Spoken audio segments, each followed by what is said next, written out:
जय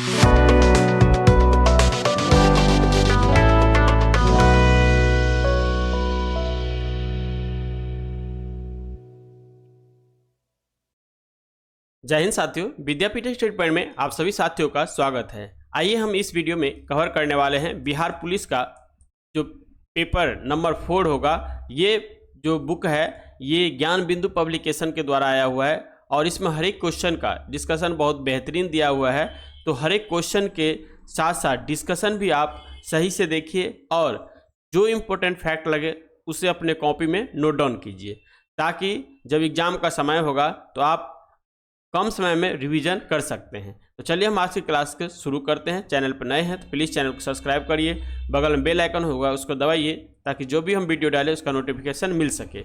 ये सारे के सारे क्वेश्चन जो है ये प्रीवियस ईयर में पूछा हुआ क्वेश्चन है, ठीक है। तो पहला क्वेश्चन कह रहा है, यदि एक वजन तौलने वाली मशीन आपका भार 50 किग्रा देखती है तो आपका वास्तविक द्रव्यमान क्या होगा। तो यहाँ पे आंसर हो जाएगा 50 किग्रा से अधिक होगा। यदि एक वजन तौलने वाली मशीन आपका भार 50 किग्रा दिखाती है तो आपका वास्तविक द्रव्यमान 50 किग्रा से अधिक होगा। चूंकि हमारा वास्तविक भार उत्प्लावन बल बराबर तुला का पाठ्यांक होता है। नेक्स्ट है द्रव्यमान। द्रव्यमान एवं मास जैसे भार वेट के बीच में अंतर। द्रव्यमान का मान हर जगह एक जैसा होता है, चाहे इसका मापन कहीं भी किया जाए। भार एक बल है जो गुरुत्वाकर्षण के कारण द्रव्यमान पर प्रभाव डालता है, यानी द्रव्यमान का जो मान होता है वो हर एक जगह, चाहे यहाँ रहिए चाहे चंद्रमा पे चले जाइए कहीं भी चले जाइए तो ये बदलता नहीं है, लेकिन भार जो है ये हर एक जगह पे बदलते रहता है, ठीक है। चलिए 2 नंबर क्वेश्चन कर रहा है, एक स्थिर इलेक्ट्रॉन पर एक प्रबल चुंबकीय क्षेत्र आरोपित किया जाता है तब इलेक्ट्रॉन जो होता है ये स्थिर रहता है। एक स्थिर इलेक्ट्रॉन पर एक प्रबल चुंबकीय क्षेत्र आरोपित किया जाता है तब इलेक्ट्रॉन स्थिर रहता है। नेक्स्ट पॉइंट दे रखा है, जब एक स्थिर इलेक्ट्रॉन पर एक प्रबल चुंबकीय क्षेत्र आरोपित किया जाता है तब चुंबकीय क्षेत्र इलेक्ट्रॉन पर कोई प्रभाव नहीं डालता है, क्योंकि चुंबकीय बल केवल गतिशील आवेशों पर कार्य करता है। नेक्स्ट पॉइंट है, चूंकि इलेक्ट्रॉन स्थिर है अतः इस पर चुंबकीय बल कार्य नहीं करता है। यदि इलेक्ट्रॉन गति कर रहा होता है तो चुंबकीय बल उसकी दिशा को बदल सकता है। तीसरा नंबर क्वेश्चन कह रहा है, स्तंभ 1 में दिए गए वस्तुओं का स्तंभ बी से मिलान करें। तो ए में दे रखा है और यहाँ पे बी में दे रखा है, तो इसका आंसर जो है ए हो जाएगा यहाँ पे। तो कह रहा है पिच। पिच जो होता है ये हर्ट्ज होता है। प्रबलता का होगा डेसिबल। प्रतिध्वनि का हो जाएगा ध्वनि का परावर्तन। चिकित्सा में ध्वनि का उपयोग ये हो जाएगा स्टेथोस्कोप, जिसे हम लोग आला बोलते हैं, ठीक है। यहाँ पे इसका आंसर ए हो जाएगा, यहाँ पे दे रखा है। अब आइए पिच। ध्वनि का पिच उसकी आवृत्ति पर निर्भर करता है। जैसे जैसे ध्वनि स्रोतों की आवृत्ति बढ़ती जाती है वैसे वैसे उत्पन्न ध्वनि का त्वरत्व बढ़ता जाता है। पिच की आवृत्ति का SI मात्रक हर्ट्ज होता है। अब आता है प्रबलता, लाउडनेस। प्रबलता ध्वनि का वह गुण है जिसके आधार पर कोई ध्वनि कान को धीमा या तेज सुनने पड़ते हैं। ध्वनि की प्रबलता डेसिबल में मापी जाती है। उसके बाद आता है प्रतिध्वनि, इको। ध्वनि के परावर्तन के कारण मूल ध्वनि के कुछ कणों बाद सुनाई देने वाले उसकी प्रतिलिपि को प्रतिध्वनि कहते हैं। नेक्स्ट पॉइंट है, हमारे मस्तिष्क में ध्वनि की संवेदना लगभग 0.1 सेकंड तक बनी रहती है, अतः स्पष्ट प्रतिध्वनि सुनने के लिए मूल ध्वनि तथा परावर्तित ध्वनि के बीच कम से कम 0.1 सेकंड का समय अंतराल होना चाहिए। अब आता है स्टेथोस्कोप। यह एक चिकित्सा यंत्र है जिसका उपयोग डॉक्टर द्वारा शरीर के अंदर मुक्त हृदय तथा फेफड़ों में उत्पन्न होने वाली ध्वनि को सुनने में जो है काम में लाया जाता है। स्टेथोस्कोप में रोग के हृदय के धड़कन की ध्वनि बार बार परावर्तन के कारण डॉक्टर के कानों तक पहुंचती है। नेक्स्ट क्वेश्चन है, भगवान बुद्ध की लेटी हुई सबसे बड़ी प्रतिमा बिहार में किस स्थान पर बनाई जा रही है। ये हो जाएगा बोध गया में, इसका आंसर सी हो जाएगा। कह रहा है भगवान बुद्ध की लेटी हुई सबसे बड़ी प्रतिमा बिहार के बोध गया में बनाई जा रही है। नेक्स्ट है, श्यान मुद्रा की प्रतिमा बुद्धा इंटरनेशनल वेलफेयर मिशन द्वारा वियतनाम के दान दाताओं के सहयोग से बनाया जा रहा है। नेक्स्ट है, यह प्रतिमा 100 फीट लंबी है। नेक्स्ट क्वेश्चन पॉइंट दे रखा है, बुद्ध की प्रथम मूर्ति संभवतः मथुरा कला में बनी थी, लेकिन सर्वाधिक बुद्ध मूर्तियां का निर्माण गंधार शैली में किया गया। नेक्स्ट पॉइंट है, भारत में पहली बार बुद्ध की ही मानव प्रतिमा के रूप में कुषाण काल में जो है पूजा हुई थी। नेक्स्ट पॉइंट है, कुषाण काल में ही बुद्ध की खड़ी एवं बैठी हुई स्थिति में प्रतिमा का निर्माण हुआ था। नेक्स्ट 5वां क्वेश्चन कर है, बिहार राज्य मानव अधिकार आयोग की स्थापना किस वर्ष की गई? तो ये हो जाएगा 2000 ईस्वी में। यहाँ पे इसका आंसर ए हो जाएगा। कर है, बिहार राज्य में मानवाधिकार आयोग की स्थापना 3 जनवरी 2000 को की गई। इसका औपचारिक गठन 25 जून 2008 को किया गया था। नेक्स्ट है, इसका गठन मानव अधिकार संरक्षण अधिनियम 1993 के तहत की गई थी। नेक्स्ट पॉइंट है, मानव अधिकार आयोग मानवाधिकार का रक्षक है। नेक्स्ट पॉइंट है, यह एक स्वशासी उच्च शक्ति प्राप्त संस्था है जिसे मानवाधिकार संरक्षण अधिनियम 1993 से अधिकार एवं शक्तियां प्राप्त है। नेक्स्ट पॉइंट है, वर्तमान समय में पटना उच्च न्यायालय के सेवानिवृत्त न्यायाधीश अनंत मनोहर बदर को बिहार मानवाधिकार आयोग का अध्यक्ष नियुक्त किया गया है। नेक्स्ट क्वेश्चन है, भारतीय संविधान में मंत्रिमंडल शब्द का प्रयोग किस अनुच्छेद में हुआ था? ये अनुच्छेद 352 के 3 में हुआ था। ठीक है, नेक्स्ट पॉइंट कह रहा है इसमें, अनुच्छेद 352 के 3 में उल्लेखनीय है कि अनुच्छेद 352(1) के तहत राष्ट्रपति आपातकाल की उद्घोषणा तब तक नहीं करेगा जब तक संघ के मंत्रिमंडल द्वारा इसे लिखित रूप से आपातकाल की उद्घोषणा करने के लिए न कहा जाए। चलिए नेक्स्ट पॉइंट कह रहा है यहाँ पे, अनुच्छेद 350(a) प्राथमिक स्तर पर मातृभाषा में शिक्षा की सुविधाएं देने से संबंधित है। नेक्स्ट पॉइंट है यहाँ पे, अनुच्छेद 72 राष्ट्रपति की क्षमादान शक्ति से संबंधित है। नेक्स्ट पॉइंट है, अनुच्छेद 74 राष्ट्रपति को सहायता और सलाह देने के लिए मंत्रिपरिषद से संबंधित है।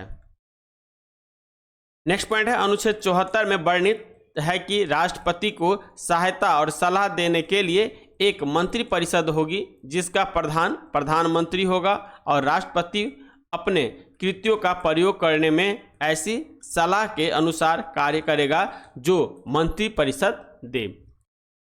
नेक्स्ट 7वां क्वेश्चन कर रहा है, मोरबी बांध किस नदी पर स्थित है? तो ये हो जाएगा मच्छू नदी पर। यहाँ पे इसका आंसर ए हो जाएगा। मोरबी बांध गुजरात राज्य में मच्छू नदी पर स्थित है। मोरबी जो है सिरेमिक का और दीवार घड़ी उद्योग का केंद्र है। 30 अक्टूबर 2022 को मोरबी पुल हादसा हुआ था जिसमें लगभग 141 लोगों की मृत्यु हो गई थी। नेक्स्ट है, कोसी नदी, इसे बिहार के शोक या बिहार का शोक के नाम से जाना जाता है। इस नदी में बाढ़ से बिहार में भयंकर तबाही होती है। नेक्स्ट पॉइंट है, यह नदी नेपाल से निकलती है, कोसी नदी। नेक्स्ट पॉइंट है, बिहार के कटिहार जिले में कुर्सेला के पास कोसी नदी गंगा में मिल जाती है। चलिए 8वां क्वेश्चन कर रहा है, C3H8 किस समजातीय श्रृंखला से संबंधित है? तो ये हो जाएगा एल्केन से। ठीक है, एल्केन से ये संबंधित है। C3H8 एल्केन समजातीय श्रृंखला से संबंधित है। नेक्स्ट है, कार्बनिक यौगिक के समूह अथवा ऐसी श्रेणी जिसमें एक विशिष्ट क्रियात्मक समूह हो सजातीय या समजातीय कहलाते हैं, जैसे कि CH4 मीथेन हो गया, C2H6 एथेन हो गया, C3H8 प्रोपेन हो गया, C4H10 ब्यूटेन हो गया आदि।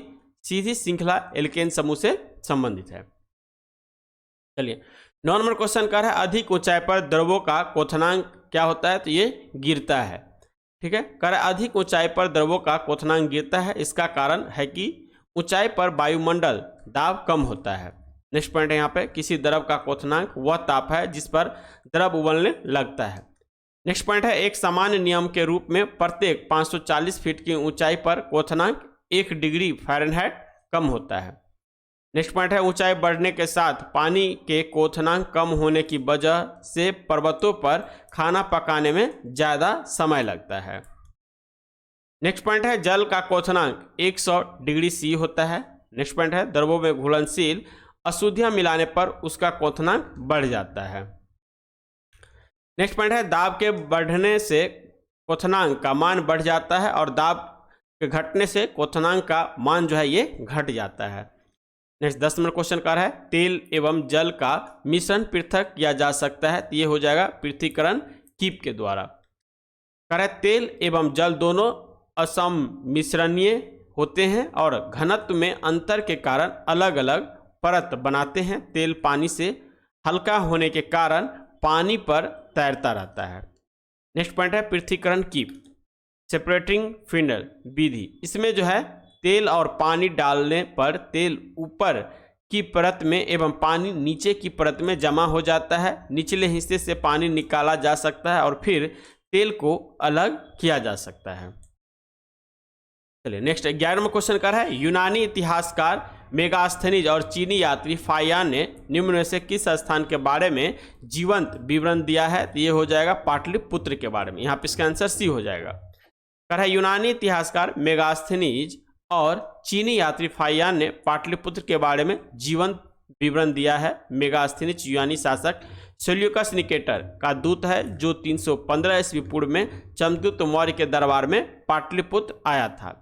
नेक्स्ट है इसने तत्कालीन मौर्य साम्राज्य और पाटलिपुत्र नगर का वर्णन अपनी पुस्तक इंडिका में किया तथा पाटलिपुत्र को पोलीबोर्था कहा गया। नेक्स्ट पॉइंट है मेगास्थनीज के अनुसार पाटलिपुत्र नगर भारत का सबसे बड़ा नगर था जो 9.5 मील लंबा और 1.6/4 मील चौड़ी था। नेक्स्ट पॉइंट है यहाँ पे फायान एक चीनी यात्री था जो चंद्रगुप्त द्वितीय के शासनकाल में 399 से 411 ईस्वी बौद्ध धर्म ग्रंथों की खोज में भारत आया था। नेक्स्ट पॉइंट है इसने वैशाली तथा पाटलिपुत्र की यात्रा की। इसका यात्रा वृत्तांत फो क्यों की है? ठीक है, फो क्यों की है।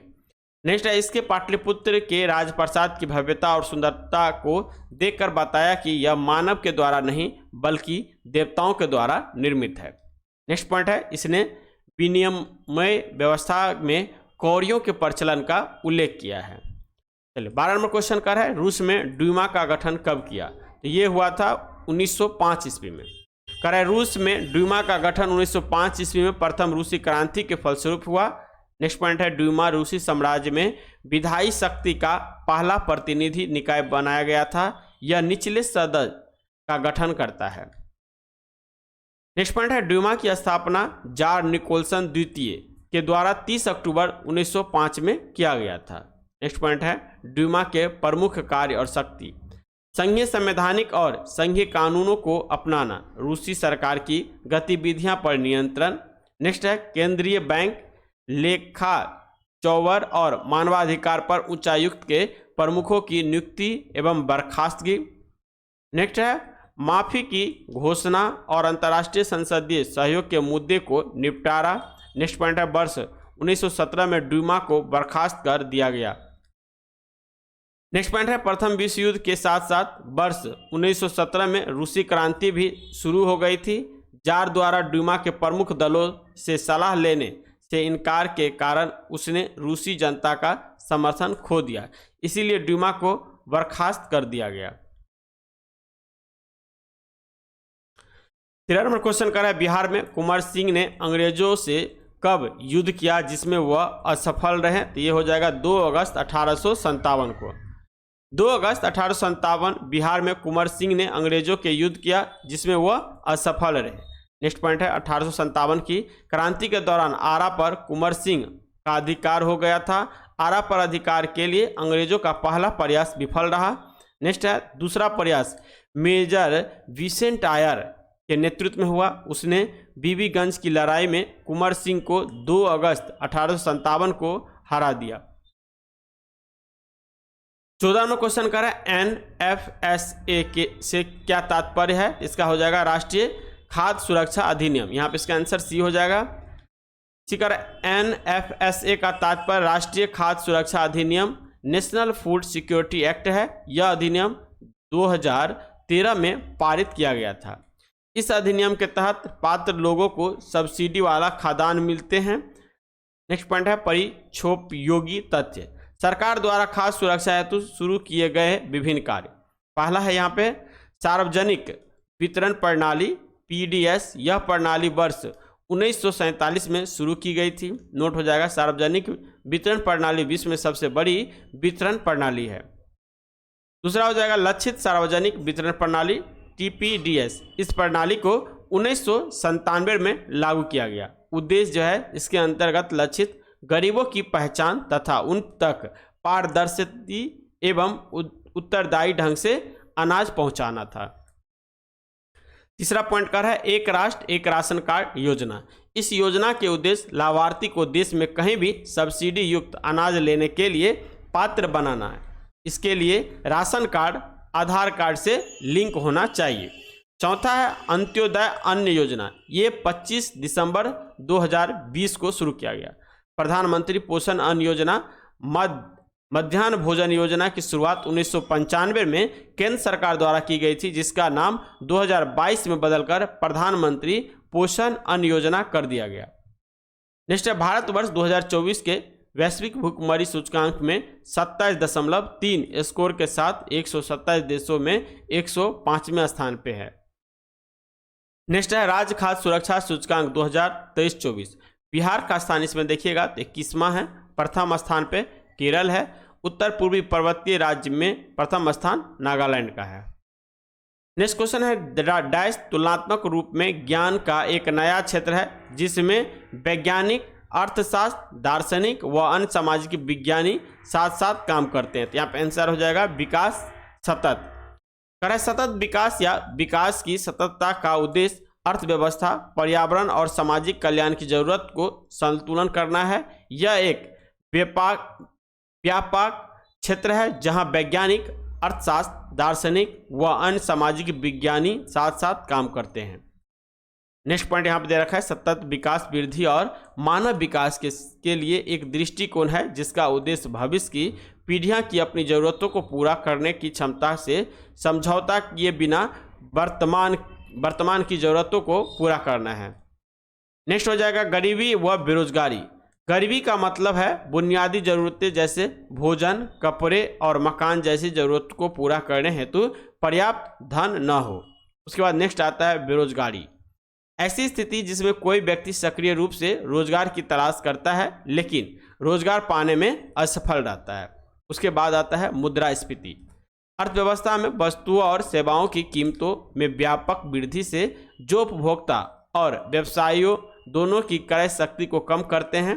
नेक्स्ट आता है मौद्रिक नीति के जरिए मुद्रास्फीति को नियंत्रण किया जाता है, जैसे बैंक दर की नीति हो गया, CRR की नीति हो गया, SLR हो गया। आर्थिक विकास दर। आर्थिक विकास दर वह दर है जिस पर किसी देश का सफल घरेलू उत्पाद GDP एक वर्ष से दूसरे वर्ष में बदलता या बढ़ता रहता है। फिर मैथ का क्वेश्चन आता है दी गई आकृति में AB जो है पैरेलल दे रखा है, यानी एकांतर कोण से इसको सोल्व करिएगा तो इसका आंसर जो हो जाएगा ये A हो जाएगा। चलिए नेक्स्ट 17वां क्वेश्चन कर रहा है यदि 15 किताब का क्रय मूल्य 20 किताब के विक्रय मूल्य के बराबर हो तो प्रतिशत हानि, तो हो जाएगा 15 CP बराबर 20 SP। ठीक है, तो इस दोनों का जो है निकालिएगा अंतर, तो कितना आएगा 5 का आएगा और 5/20 गुने 100 से निकालिएगा तो हो जाएगा।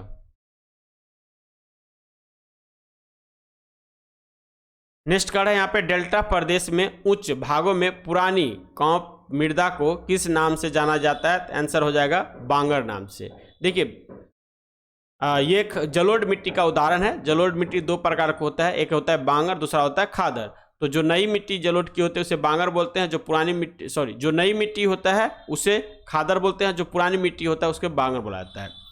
डेल्टाई प्रदेश में उच्च भागों में पुरानी कांप या कह सकते हैं कांपे मिट्टी को जलोढ़ मिट्टी भी कहा जाता है, वो बांगर के नाम से जाना जाता है। डेल्टा प्रदेश में जलोढ़ मृदा पाई जाती है। यह मिट्टी नदियों द्वारा ऊपरी मार्ग से निचली मार्ग की ओर बहने के दौरान किए गए अपरदन से बनती है। ठीक है, जलोढ़ मृदा को समांतर दो वर्गों में विभाजित किया गया है, एक बांगर होता है, दूसरा खादर होता है। बांगर पुरानी जलोढ़ मिट्टी को कहते हैं। यह नदी के आसपास के क्षेत्र में पाए जाने वाले उच्च भूमि भूभागों को कहते हैं जो बाढ़ से कम प्रभावित होते हैं। एक होता है खादर। खादर नवीन जलोढ़ मिट्टी को कहते हैं। यह प्रतिवर्ष नदियों के द्वारा जो है बाढ़ में लाई गई मिट्टी होती है। ठीक है, चलिए 19वां क्वेश्चन का है संविधान के किस संशोधन ने राष्ट्रपति को मंत्रिमंडल की राय मानने के लिए बाध्य कर दिया है, तो ये आंसर हो जाएगा बी 42वां संविधान संशोधन। ठीक है, हालांकि 44वां संविधान संशोधन अधिनियम 1978 के माध्यम से अनुच्छेद 74(1) में संशोधन कर राष्ट्रपति को शक्ति दी गई कि मंत्रिपरिषद द्वारा दी गई सलाह को पुनर्विचार के लिए एक बार लौटा सकता है, परंतु उसके बाद मंत्रिपरिषद द्वारा दी गई सलाह को मानने के लिए राष्ट्रपति जो है क्या होगा, बाध्य होगा। नेक्स्ट पॉइंट है, संविधान के अनुच्छेद 111 के अंतर्गत विधेयक के संदर्भ में राष्ट्रपति के पास 3 विकल्प होते हैं। पहला, अपनी सहमति दे, दूसरा, अपनी सहमति को सुरक्षित रख ले, और तीसरा जो होता है ये होता है विधेयक को पुनर्विचार के लिए संसद को वापस लौटा दे। ऐसी स्थिति में यदि संसद विधेयक में संशोधन करके अथवा बिना संशोधन किए विधेयक राष्ट्रपति के पास भेजती है तो राष्ट्रपति को उस पर अपनी सहमति देनी ही पड़ती है, उसके लिए वो क्या होता है, बाध्य होता है। नेक्स्ट 20 नंबर क्वेश्चन कह रहा है, भारतीय संविधान की 8वीं अनुसूची में कितनी भाषाएं हैं? तो ये भाषा की संख्या क्या हो जाएगा, 22 हो जाएगा। कह रहा है भारतीय संविधान की 8वीं अनुसूची में 22 भाषाएं हैं। मूल रूप से 8वीं अनुसूची में 14 भाषा थी, ठीक है।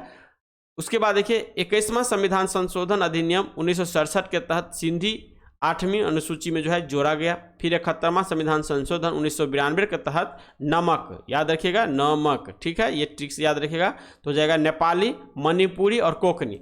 उसके बाद 92वां संविधान संशोधन 2003 के तहत जो है 3 भाषा,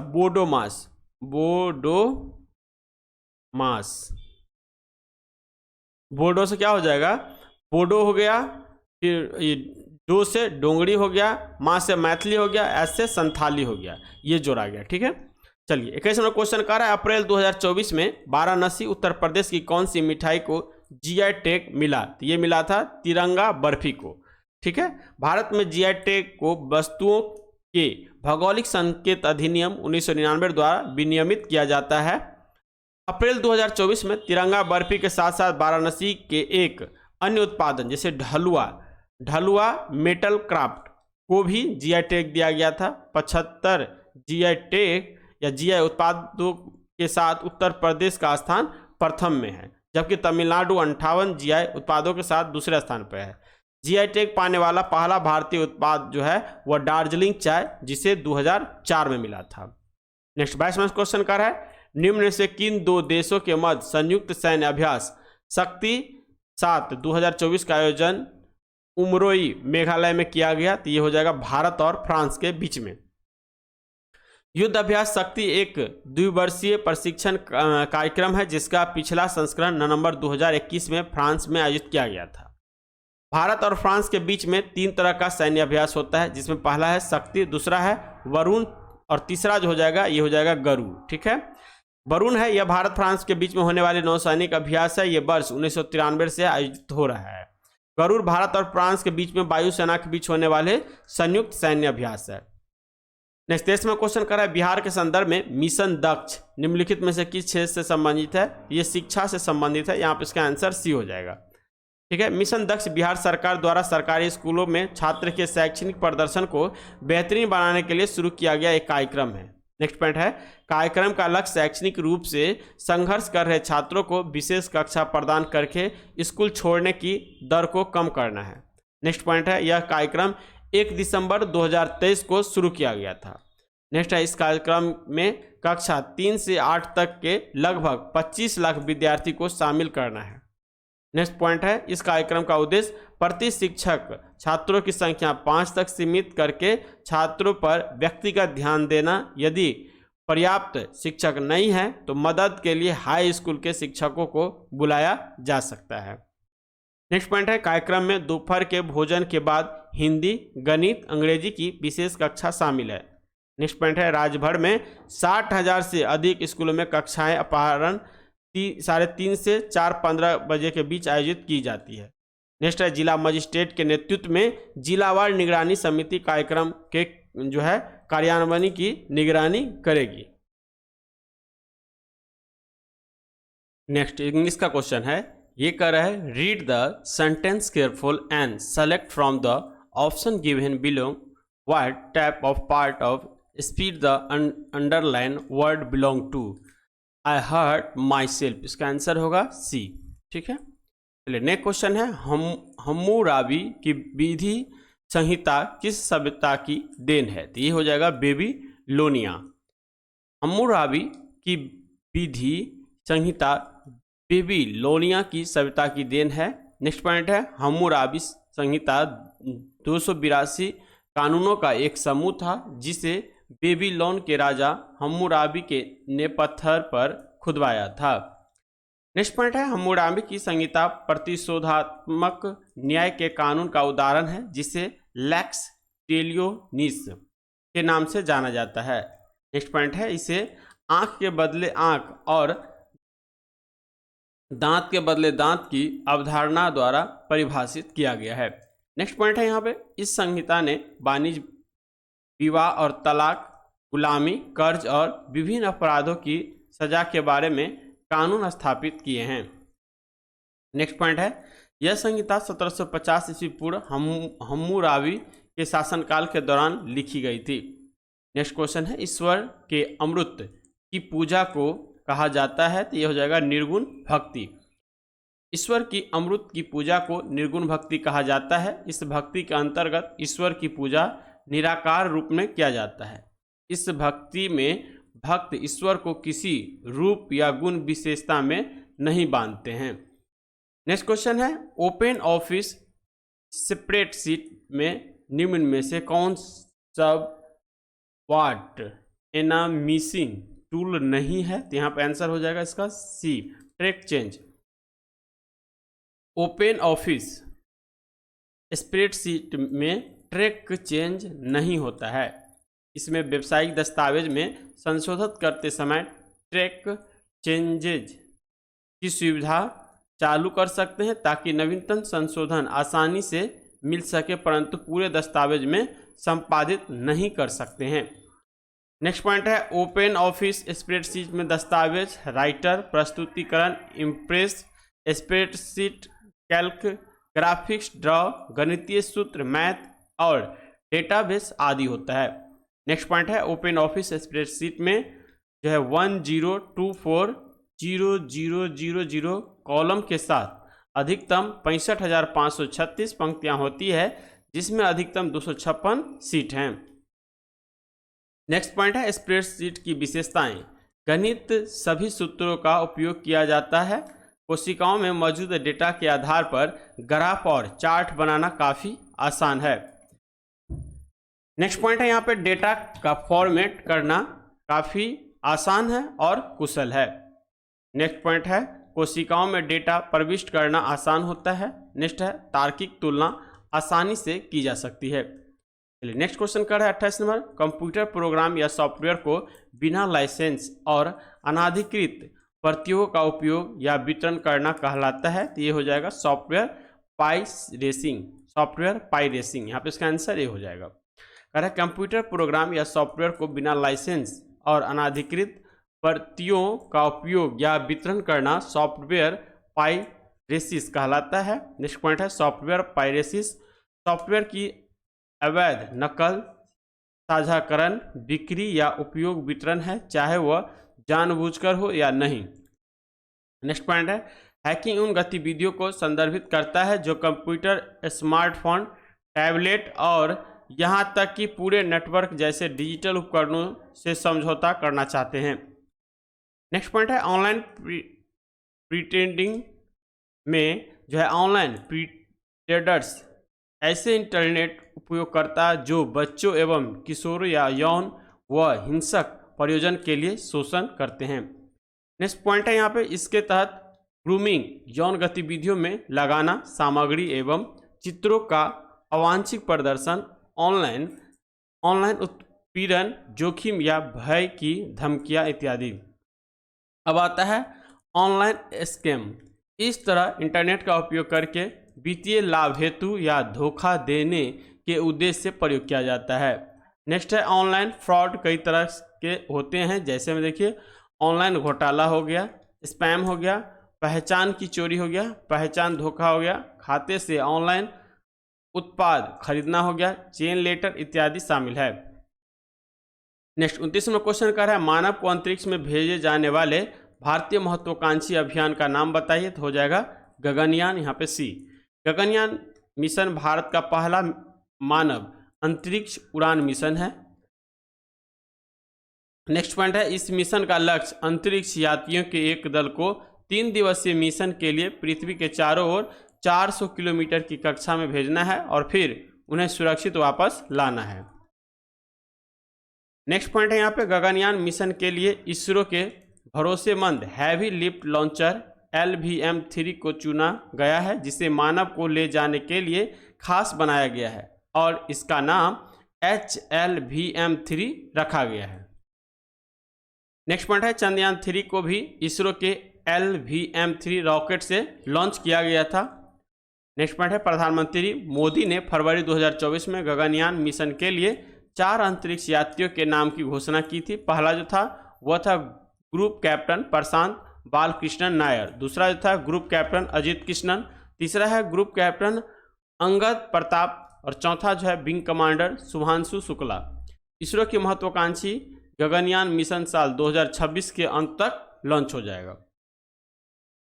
नेक्स्ट 30वां क्वेश्चन कर रहे, निम्न में से कौन सा कोशांग आत्मघाती थैली के रूप में जाना जाता है? तो हो जाएगा लाइसोसोम। यहाँ पे इसका आंसर डी हो जाएगा।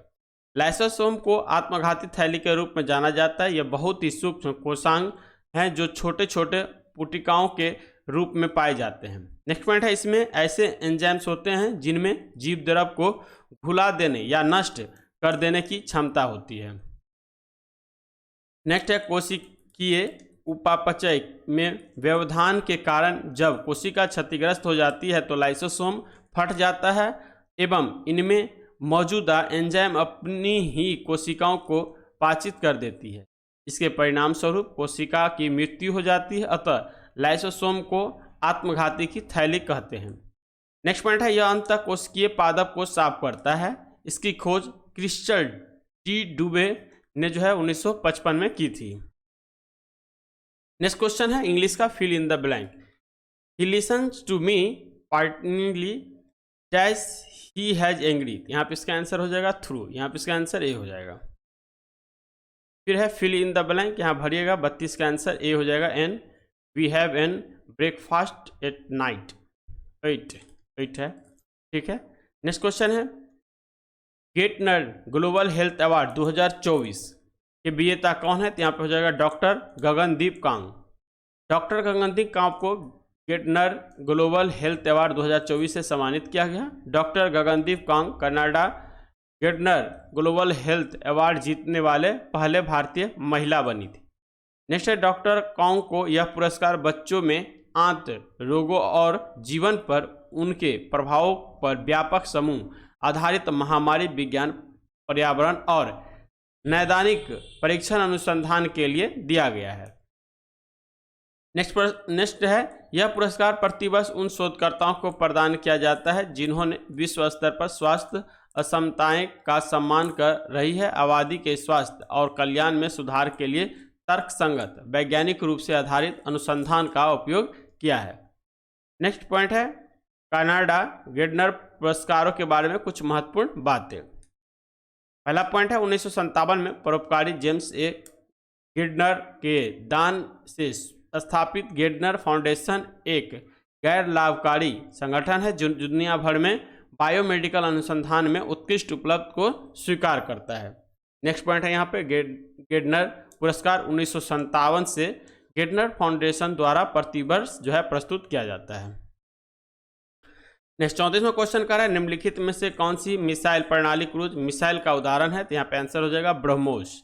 ब्रह्मोस जो है एक सुपरसोनिक क्रूज मिसाइल है। क्रूज मिसाइलों को एक मानव रहित स्वचालित निर्देशिक वाहन के रूप में परिभाषित किया जाता है। नेक्स्ट पॉइंट है, ब्रह्मोस मिसाइल DRDO और रूसी संघ के NPO ने मिलकर विकसित किया है। नेक्स्ट पॉइंट है, इसका नाम भारत की ब्रह्मपुत्र और रूस के मोस्कावो यानी मास्को नदी के नाम को मिलकर रखा गया है। नेक्स्ट पॉइंट है, ब्रह्मोस मिसाइल को जमीन, समुद्र या हवा से लॉन्च किया जा सकता है। नेक्स्ट पॉइंट है, निम्नलिखित में से कौन से रामसर आर्द्र भूमि असम राज्य में स्थित है? ये हो जाएगा दीपोर झील। दीपोर झील रामसर आर्द्र भूमि असम राज्य में स्थित है। रामसर कन्वेंशन ने वर्ष 2002 में दीपोर झील को रामसर स्थल में नामित किया था। रामसर संधि आर्द्र भूमि के संरक्षण एवं उसके युक्त उपयोग हेतु की गई एक अंतर्राष्ट्रीय संधि है। इसे आर्द्रभूमि संधि भी कहा जाता है। नेक्स्ट पॉइंट है, यह संधि 2 फरवरी 1971 को रामसर ईरान में हस्ताक्षरित हुई तथा 21 दिसंबर 1975 को लागू हुई थी। नेक्स्ट पॉइंट है, भारत ने रामसर संधि पर फरवरी 1982 को हस्ताक्षर किया। प्रत्येक वर्ष 2 फरवरी को विश्व आर्द्र भूमि दिवस के रूप में मनाया जाता है। नेक्स्ट पॉइंट है, 2 फरवरी 2025 को 4 नए रामसर स्थल जोड़े गए हैं। पहला जो होगा सकरा कोटई पक्षी अभ्यारण्य, ये तमिलनाडु में है। नेक्स्ट है थेरथंगल पक्षी अभ्यारण्य, तमिलनाडु में है। खेचे ओपालरी आर्द्रभूमि, ये सिक्किम का पहला आर्द्रभूमि है। उसके बाद उधवा झील, ये झारखंड में है। ठीक है, भारत में अब तक अप्रैल 2025 तक जो है कुल मिलाकर रामसर स्थलों की संख्या 89 हो गई है। अब दिया हुआ है 5 cosec square theta plus minus cot, 5 cot square theta बराबर क्या हो जाएगा, तो यहाँ पे निकालिएगा तो इसका आंसर 5 हो जाएगा। 8 पेंसिल तथा 12 कलमों का कुल मूल्य 120 रुपया है। यदि 16 पेंसिल तथा 14 कलमों का मूल्य जो है 200 रुपया है, तो ऐसे एक पेंसिल एक कलम का मूल्य होगा, तो यहाँ पे डी आंसर हो जाएगा। पेंसिल का मूल्य 9 रुपया, कलम का मूल्य हो जाएगा 4 रुपया।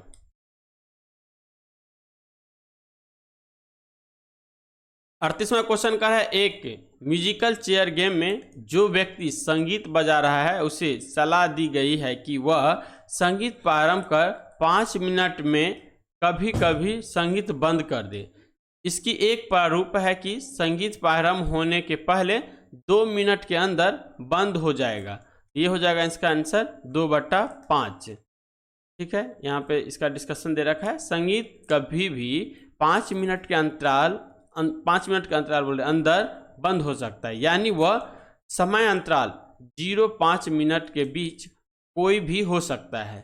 यह एक समान रूप से वितरण का मामला है। अब हमें निकालना है कि संगीत 2 मिनट के अंदर बंद हो जाएगा, यानी अनुकूल स्थिति 2 मिनट है और संभव स्थिति 5 मिनट है। यही हो जाएगा यहाँ पे P बराबर 2/5। नेक्स्ट क्वेश्चन है, बैलाडीला प्रसिद्ध है। तो ये हो जाएगा लौह अयस्क के लिए बैलाडीला का खान प्रसिद्ध है। बैलाडीला क्षेत्र लौह अयस्क के लिए प्रसिद्ध है। बैलाडीला क्षेत्र छत्तीसगढ़ के बस्तर जिले में स्थित है, जहां हेमेटाइट अयस्क के 14 निक्षेपों की खोज की गई है। नेक्स्ट पॉइंट है, भारत में मुख्यतः 4 प्रकार के लौह अयस्क पाए जाते हैं। पहला होता है मैग्नेटाइट, हेमेटाइट, लिमोनाइट और सीडेराइट। इसको याद रखिएगा, महल से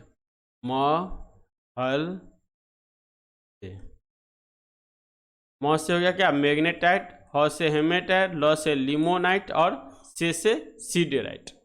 नेक्स्ट पॉइंट है, मैग्नेटाइट सर्वोच्च किस्म का लौह अयस्क है जिसमें 60 से 62% लोहा का अंश पाया जाता है। हेमेटाइट लोहे की दूसरी सर्वोच्च किस्म है। भारत का अधिकांश लोहा इसी प्रकार के हैं।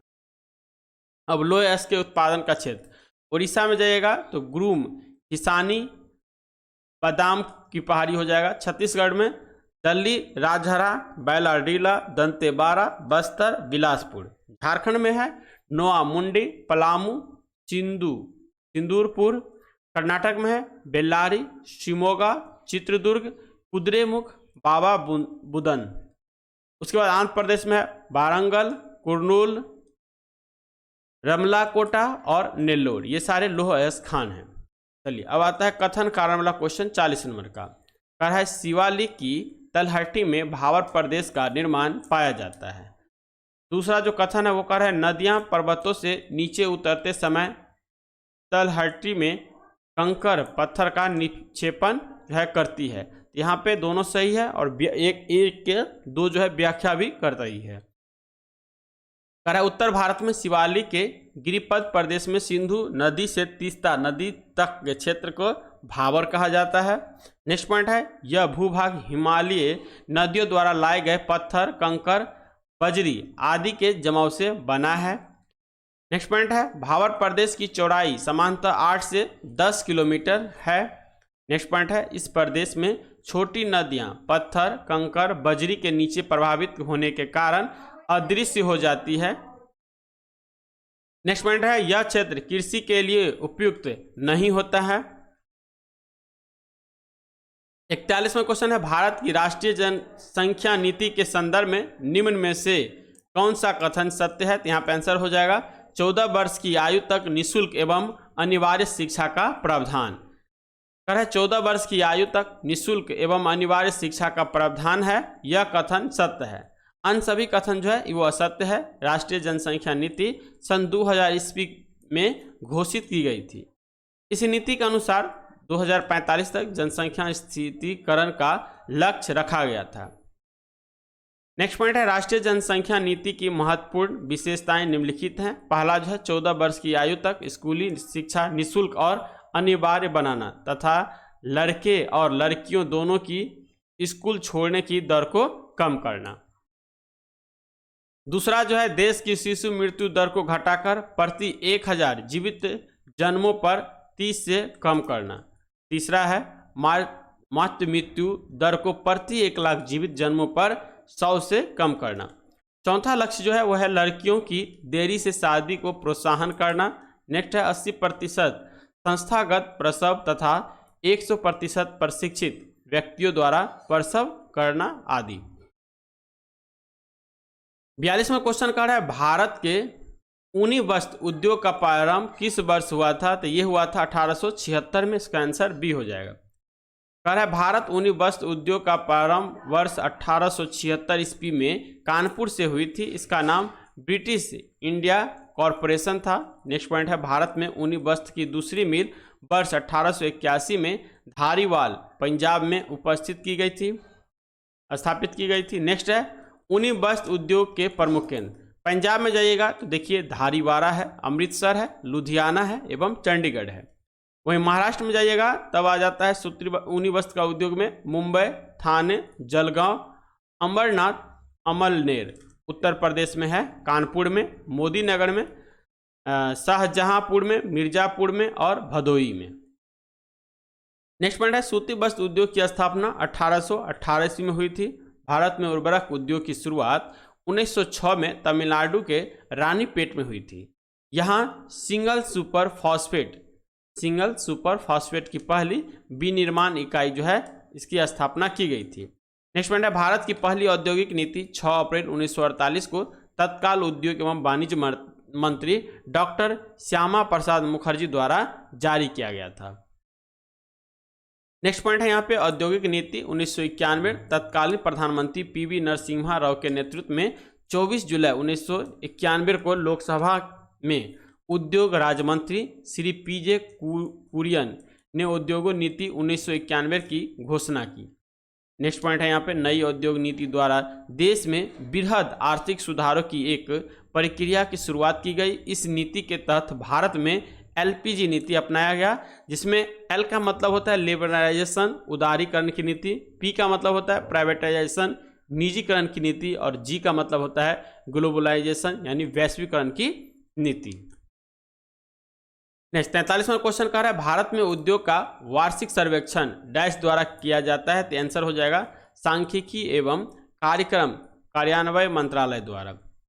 ठीक है, भारत में उद्योग का वार्षिक सर्वेक्षण सांख्यिकी एवं कार्यक्रम कार्यान्वयन मंत्रालय द्वारा किया जाता है। इसका गठन वर्ष 1999 में एक स्वतंत्र मंत्रालय के रूप में हुआ। नेक्स्ट पॉइंट है केंद्रीय सांख्यिकी कार्यालय CSO भारत सरकार का एक संगठन है। इसका मुख्यालय नई दिल्ली में है और इसकी एक शाखा कोलकाता में स्थित है। नेक्स्ट पॉइंट है CSO की स्थापना 2 मई 1951 को मंत्रिपरिषद सचिवालय के अधीन की गई थी। नेक्स्ट पॉइंट है राष्ट्रीय प्रतिदर्शन सर्वेक्षण संगठन भारत सरकार के सांख्यिकी मंत्रालय के अधीन एक संगठन है। यह भारत का सामाजिक आर्थिक सर्वेक्षण करने वाला सबसे बड़ा संगठन है। नेक्स्ट पॉइंट है इसकी स्थापना 1950 में की गई थी। 44वां क्वेश्चन का कथन दिए गए हैं। पहला है इन्वेंट्री को निवेश के रूप में देखा जाता है, पूंजी के स्टॉक में वृद्धि होता है, इन्वेंट्री में परिवर्तन निवेश होता है। तो यहाँ पे इसका आंसर 1, 2, 3 जो है सारा सही है। कह रहा है इन्वेंट्री निवेश सकल घरेलू उत्पाद का एक घटक है।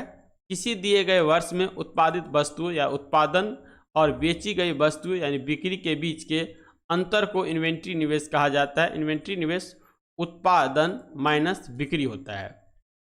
नेक्स्ट पॉइंट है यहाँ पे, पूंजी स्टॉक में वृद्धि सकल निवेश की राशि के बराबर होती है। पूंजी स्टॉक किसी कंपनी के पास मौजूद शेयरों की राशि है। यदि प्रति इकाई समय उत्पादन प्रति इकाई समय बिक्री से अधिक है तो प्रति इकाई समय इन्वेंट्री का स्टॉक शुरुआत की तुलना में अधिक होगा। नेक्स्ट पॉइंट है, इन्वेंट्री में बदलाव को एक निवेश के रूप में माना जाता है क्योंकि यह उस राशि का प्रतिनिधित्व करता है जिसे फर्म ने अपनी इन्वेंट्री में बांधा है। चलिए 45वां क्वेश्चन कर रहा है, जनवरी 2015 से भारत में राष्ट्रीय आय का सर्वाधिक चर्चित माप है। ये हो जाएगा बाजार कीमतों पर सकल जोड़ा गया मूल्य। चलिए पहला पॉइंट कर रहा है, जनवरी 2015 से भारत में राष्ट्रीय आय का सर्वाधिक चर्चित माप बाजार कीमत पर सकल मूल्य वर्धन है। नेक्स्ट पॉइंट है, वित्तीय वर्ष 2015-16 से सकल मूल्य वर्धन की अवधारणा को शुरू किया गया है। नेक्स्ट पॉइंट है, सकल मूल्य वर्धन किसी देश की अर्थव्यवस्था में सभी क्षेत्र या प्राथमिक क्षेत्र, द्वितीय क्षेत्र और तृतीय क्षेत्र द्वारा किया गया कुल अंतिम वस्तु एवं सेवाओं के उत्पादन का मौद्रिक मूल्य है। नेक्स्ट पॉइंट है, बाजार कीमत पर सकल मूल्य वृद्धि GVA-MP का बराबर प्राथमिक क्षेत्र में सभी उत्पादन इकाइयों एवं उद्यमियों द्वारा की गई सकल मूल्य वृद्धि प्लस द्वितीय क्षेत्र में सभी उत्पादन इकाइयों एवं उद्यमी द्वारा की गई सकल मूल्य वृद्धि प्लस तृतीय क्षेत्र में सभी उत्पादों इकाइयों एवं उद्यमी द्वारा की गई कुल सकल मूल्य वृद्धि हो जाएगा। नेक्स्ट पॉइंट है, बाजार कीमत पर शुद्ध घरेलू उत्पाद NDP-MP बराबर जो हो जाएगा वो हो जाएगा बाजार कीमत पर सकल मूल्य वृद्धि माइनस मूल्यह्रास। नेक्स्ट 46वां क्वेश्चन का है, निम्नलिखित में से पुल्लिंग शब्द कौन सा है? तो यहाँ पे हो जाएगा दही जो है ये पुल्लिंग शब्द है। ई की मात्रा वाले शब्द अक्सर स्त्रीलिंग होते हैं परंतु इसका अपवाद में घी, मोती, दही, पानी इत्यादि पुल्लिंग होते हैं। नेक्स्ट पॉइंट है, जिन शब्दों में पुल्लिंग जाति का बोध होता है उन्हें पुल्लिंग शब्द कहते हैं, जैसे पिता, भाई, लड़का, पेड़, सिंह, शिव, हनुमान, बैल इत्यादि। Which prefix can the given word take? इसका आंसर बी में हो जाएगा डिसअपियर। डिसअपियर इसका आंसर जो है बी हो जाएगा। प्रीफिक्स मतलब होता है कोई वर्ड का पहले जो लगता है सेंटेंस उसको प्रीफिक्स कहा जाता है। नेक्स्ट है, फिल इन द ब्लैंक कह रहा है, after the guest dash B dash the washing. इसका आंसर डी हो जाएगा, हैड लेफ्ट डिड। नीचे दी गई आकृति को देखकर बैक्टीरिया का प्रकार पहचानिए। आंसर हो जाएगा स्ट्रेप्टोकोकस। स्ट्रेप्टोकोकस ये बैक्टीरिया का प्रकार है। कह रहा है, स्वर सोना बैक्टीरिया 1 ग्राम पॉजिटिव बैक्टीरिया का वंश है। यह क्लोस्ट्रीडिएसी परिवार का हिस्सा है। स्वर सोना बैक्टीरिया का आकार घनाकार होता है। ठीक है, कह रहा है स्टेफाइलोकोकस बैक्टीरिया भी 1 ग्राम पॉजिटिव बैक्टीरिया है। यह अंगूर के गुच्छे की तरह दिखाता है। यह त्वचा, खाद्य संक्रमण आदि का कारण बन सकता है। नेक्स्ट पॉइंट है, स्पिरिलियम बैक्टीरिया की आकृति सर्पिली या घुमावदार होती है, इसीलिए इस जीवाणु को सर्पिली बैक्टीरिया कहते हैं। यह बैक्टीरिया जलीय वातावरण में पाया जाता है। नेक्स्ट पॉइंट है यहाँ पे, स्ट्रेप्टोकोकस 1 ग्राम पॉजिटिव बैक्टीरिया है। इसके संक्रमण से स्ट्रेप थ्रो, निमोनिया, मूत्र मार्ग में संक्रमण, त्वचा संक्रमण। नेक्स्ट 50वां क्वेश्चन कर रहा है, यदि एक संस्करण में ई और जी फूल हुए वह हरे रंग के पंखे का प्रतिनिधित्व करता है और आई और जी संकुचित वह पीले रंग के कांड का प्रतिनिधित्व करता है जो वह पौधे के जिग अनुवांशिक रचना वाले हैं, उनका पौंड होगा। तो इसका आंसर हो जाएगा संकुचित व पीला। ठीक है, चलिए नेक्स्ट क्वेश्चन कर रहा है, निम्न में कौन सी धातु वजन में सबसे हल्की होती है? तो हो जाएगा लिथियम। लिथियम धातु जो है वजन में सबसे हल्की होती है। यह सबसे कम घनत्व वाला ठोस पदार्थ है। यह अत्यधिक अभिक्रियाशील और ज्वलनशील होता है। इसका परमाणु संख्या 3, परमाणु द्रव्यमान संख्या 7 होता है। नेक्स्ट है लिथियम क्षारीय एवं दुर्लभ धातु है, इसे प्रथम वर्ग IA में रखा गया है। सीसा उष्मा का कुचालक होता है। नेक्स्ट पॉइंट है गेलेना सेरुसाइट सीसा का अयस्क है। नेक्स्ट है पारा एकमात्र धातु है जो साधारण ताप पर तरल अवस्था में होती है। नेक्स्ट पॉइंट है पारा को जो है क्विक सिल्वर भी कहा जाता है। नेक्स्ट पॉइंट है चांदी विद्युत का सबसे अच्छा चालक है। नेक्स्ट पॉइंट है चांदी के बर्तन को वायु में खुला छोड़ देने पर जो है Ag2S के कारण काला हो जाता है। नेक्स्ट 52 क्वेश्चन कर रहा है मीराबाई किस कला का जो है या की कवि यात्री थी, तो यहाँ पे आंसर हो जाएगा बी भक्ति कला की। डिस्कशन दे रखा है मीराबाई भक्ति कला की कवियत्री थी। मीराबाई राजस्थान के राजघराने में जन्मी थी। ये 16वीं सदी की कृष्ण भक्ति और कवियत्री थी। नेक्स्ट है संत रैदास मीराबाई के गुरु थे। नेक्स्ट पॉइंट है हिंदी साहित्य के इतिहास को 4 युग काल में विभाजित किया गया है। पहला जो हो जाता है वो होता है आदिकाल, जिसे वीरगाथा काल के प्रमुख कवि चंद्रवरदाई जगनी। दूसरा जो होता है भक्ति काल, प्रमुख कवि या कवियत्री तुलसीदास, सूरदास, मीराबाई, कबीरदास, रैदास तथा मलिक मोहम्मद जैसी हैं। तीसरा काल है रीति काल, इसमें प्रमुख कवि के रूप में या कवियत्री के रूप में बिहारी हो जाएगा, केशव दाम हो जाएगा, घनानंद हो जाएगा। चौथा काल जो है ये हो जाएगा आधुनिक काल, प्रमुख कवि या कवियत्री में भारतेंदु हरिश्चंद्र हो जाएगा, महावीर प्रसाद द्विवेदी हो जाएगा, मैथिली शरण गुप्त हो जाएंगे, महादेवी वर्मा आदि हो जाएगा। नेक्स्ट पॉइंट है 1929 में आचार्य रामचंद्र शुक्ल ने हिंदी साहित्य का इतिहास ग्रंथ लिखा था। 53 नंबर क्वेश्चन कर रहा है श्वेत क्रांति निम्नलिखित में से किसके अधिक उत्पादन से संबंधित, आंसर हो जाएगा दूध से। श्वेत क्रांति दूध से संबंधित है। इसकी शुरुआत जो है 1970 में डॉक्टर बर्जियर कुरियर के द्वारा किया गया था। प्रमुख क्रांति देखिए जैसे हरित क्रांति खाद्यान्न से संबंधित है, पीली क्रांति तिलहन से संबंधित है, भूरी क्रांति उर्वरक से संबंधित है, बादामी क्रांति जो है ये मसाले उत्पादन से संबंधित है, सुनहरी क्रांति फल उत्पादन एवं शहद एवं बागवानी से संबंधित है, स्वर्ण क्रांति जो हो जाएगा ये आपका बागवानी से संबंधित हो जाएगा। फिर आता है fill in the blank, he and I dash playing yesterday, यहाँ पे आंसर हो जाएगा वेयर, ए हो जाएगा। चलिए नेक्स्ट क्वेश्चन का है बिहार के कुल कितने स्थलों को विश्व विरासत स्थल के सूची में शामिल किया गया है, तो आंसर हो जाएगा 2। ठीक है, तो इसमें देखिए महाबोधि मंदिर कॉम्प्लेक्स बोधगया को 2002 में यूनेस्को विश्व विरासत स्थल की सूची में शामिल किया गया है। नालंदा महाविहार का पुरातात्विक स्थल नालंदा को 2016 में यूनेस्को विश्व विरासत स्थल की सूची में शामिल किया गया है। नेक्स्ट पॉइंट है वर्ष 2010 में संसद द्वारा पारित नालंदा विश्वविद्यालय अधिनियम के द्वारा राजगीर में नालंदा विश्वविद्यालय की पुनर्स्थापना का कार्य किया गया, जहां 2014 से शैक्षणिक सत्र जो है वो प्रारंभ हो गया। नेक्स्ट क्वेश्चन है बिहार प्रांतीय कांग्रेस कमेटी की स्थापना कब की गई थी, तो ये किया गया था 1908 में, इसका आंसर सी हो जाएगा। सोनपुर मेले के अवसर पर नवाब सरफराज हुसैन खां की अध्यक्षता में 1908 में एक महत्वपूर्ण सभा हुई। इस सभा में बिहार प्रांतीय कांग्रेस कमेटी का गठन किया गया तथा इसका मुख्यालय पटना में स्थापित किया गया। नेक्स्ट पॉइंट है बिहार प्रांतीय कांग्रेस कमेटी के प्रथम अध्यक्ष सैयद हसन इनाम तथा उपाध्यक्ष मजहरुल हक, नवाब सरफराज हुसैन, राय परमेश्वर नारायण मेहता बहादुर, बाबू कृष्ण सहाय थे। नेक्स्ट पॉइंट है बिहार प्रांतीय सम्मेलन का पहला अधिवेशन पटना में सर अली इमाम की अध्यक्षता में 1908 में आरंभ दिनों में जो है संपन्न हुआ था। नेक्स्ट पॉइंट है बाबू दीप नारायण सिंह के प्रयत्नों से बिहार प्रांतीय सम्मेलन का दूसरा अधिवेशन भागलपुर में सच्चिदानंद सिन्हा की अध्यक्षता में अप्रैल 1909 में संपन्न हुआ था। नेक्स्ट क्वेश्चन है निम्नलिखित में से किस स्तूप में अजातशत्रु द्वारा बुद्ध की पूजा करने का साक्ष्य मिला है, तो ये हो जाएगा भरहुत स्तूप में।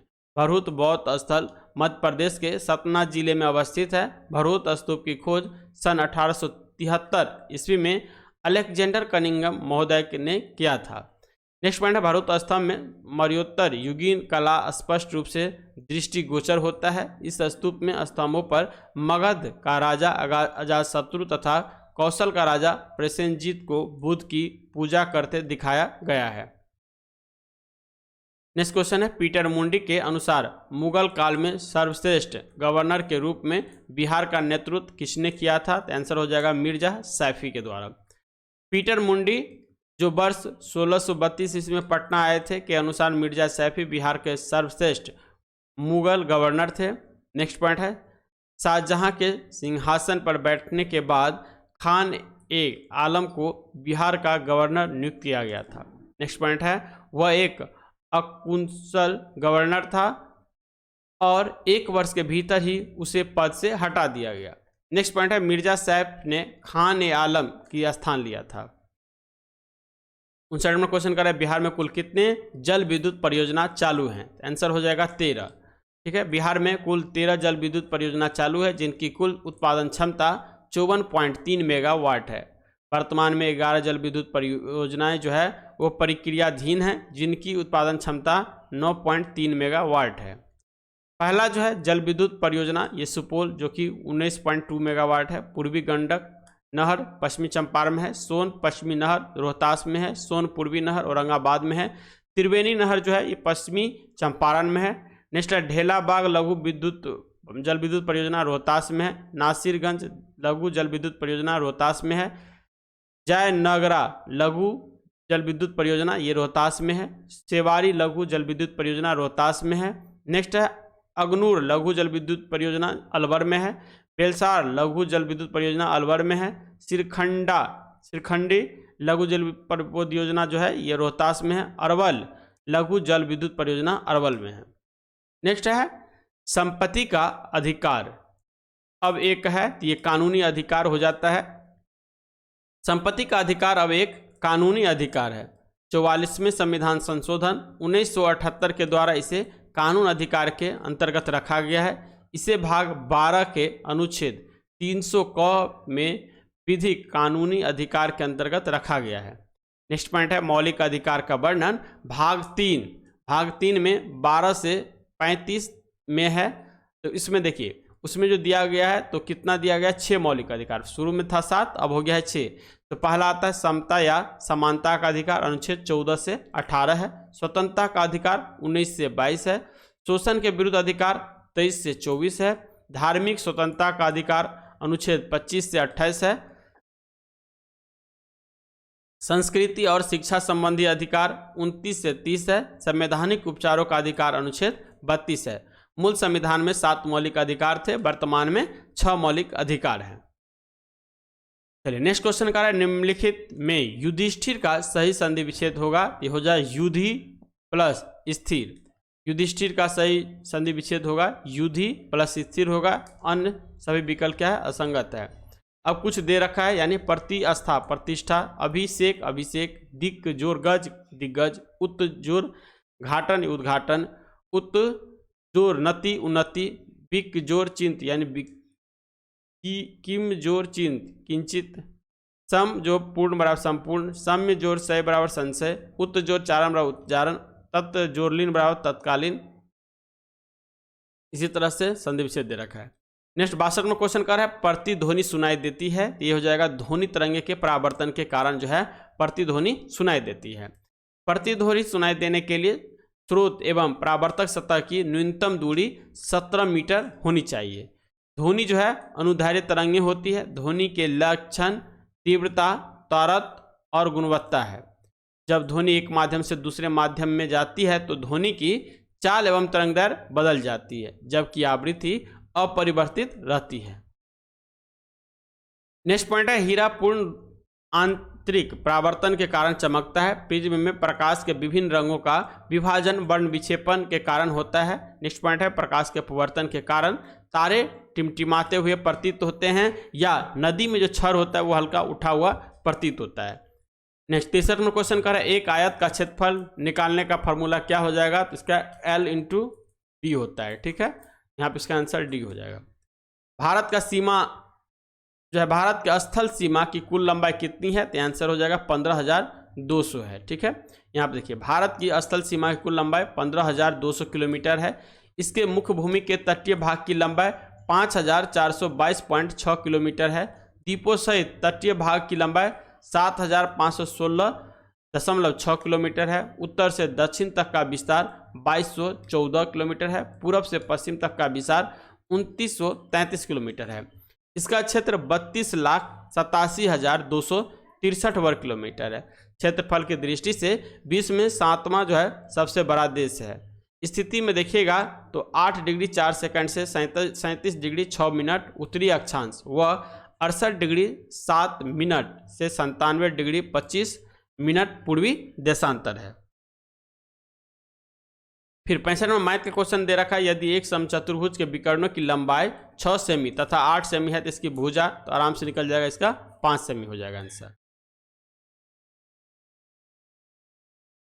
फिर मैथ का क्वेश्चन यहाँ पे दे रखा है 66 नंबर, x प्लस 1/x बराबर 2 है तो एक्स स्क्वायर इसका निकालिएगा, तो आराम दोनों साइड से क्या करिएगा स्क्वायर कर दीजिए। ठीक है, फिर निकाल लीजिएगा तो आराम से निकल जाएगा, इसका आंसर हो जाएगा 2।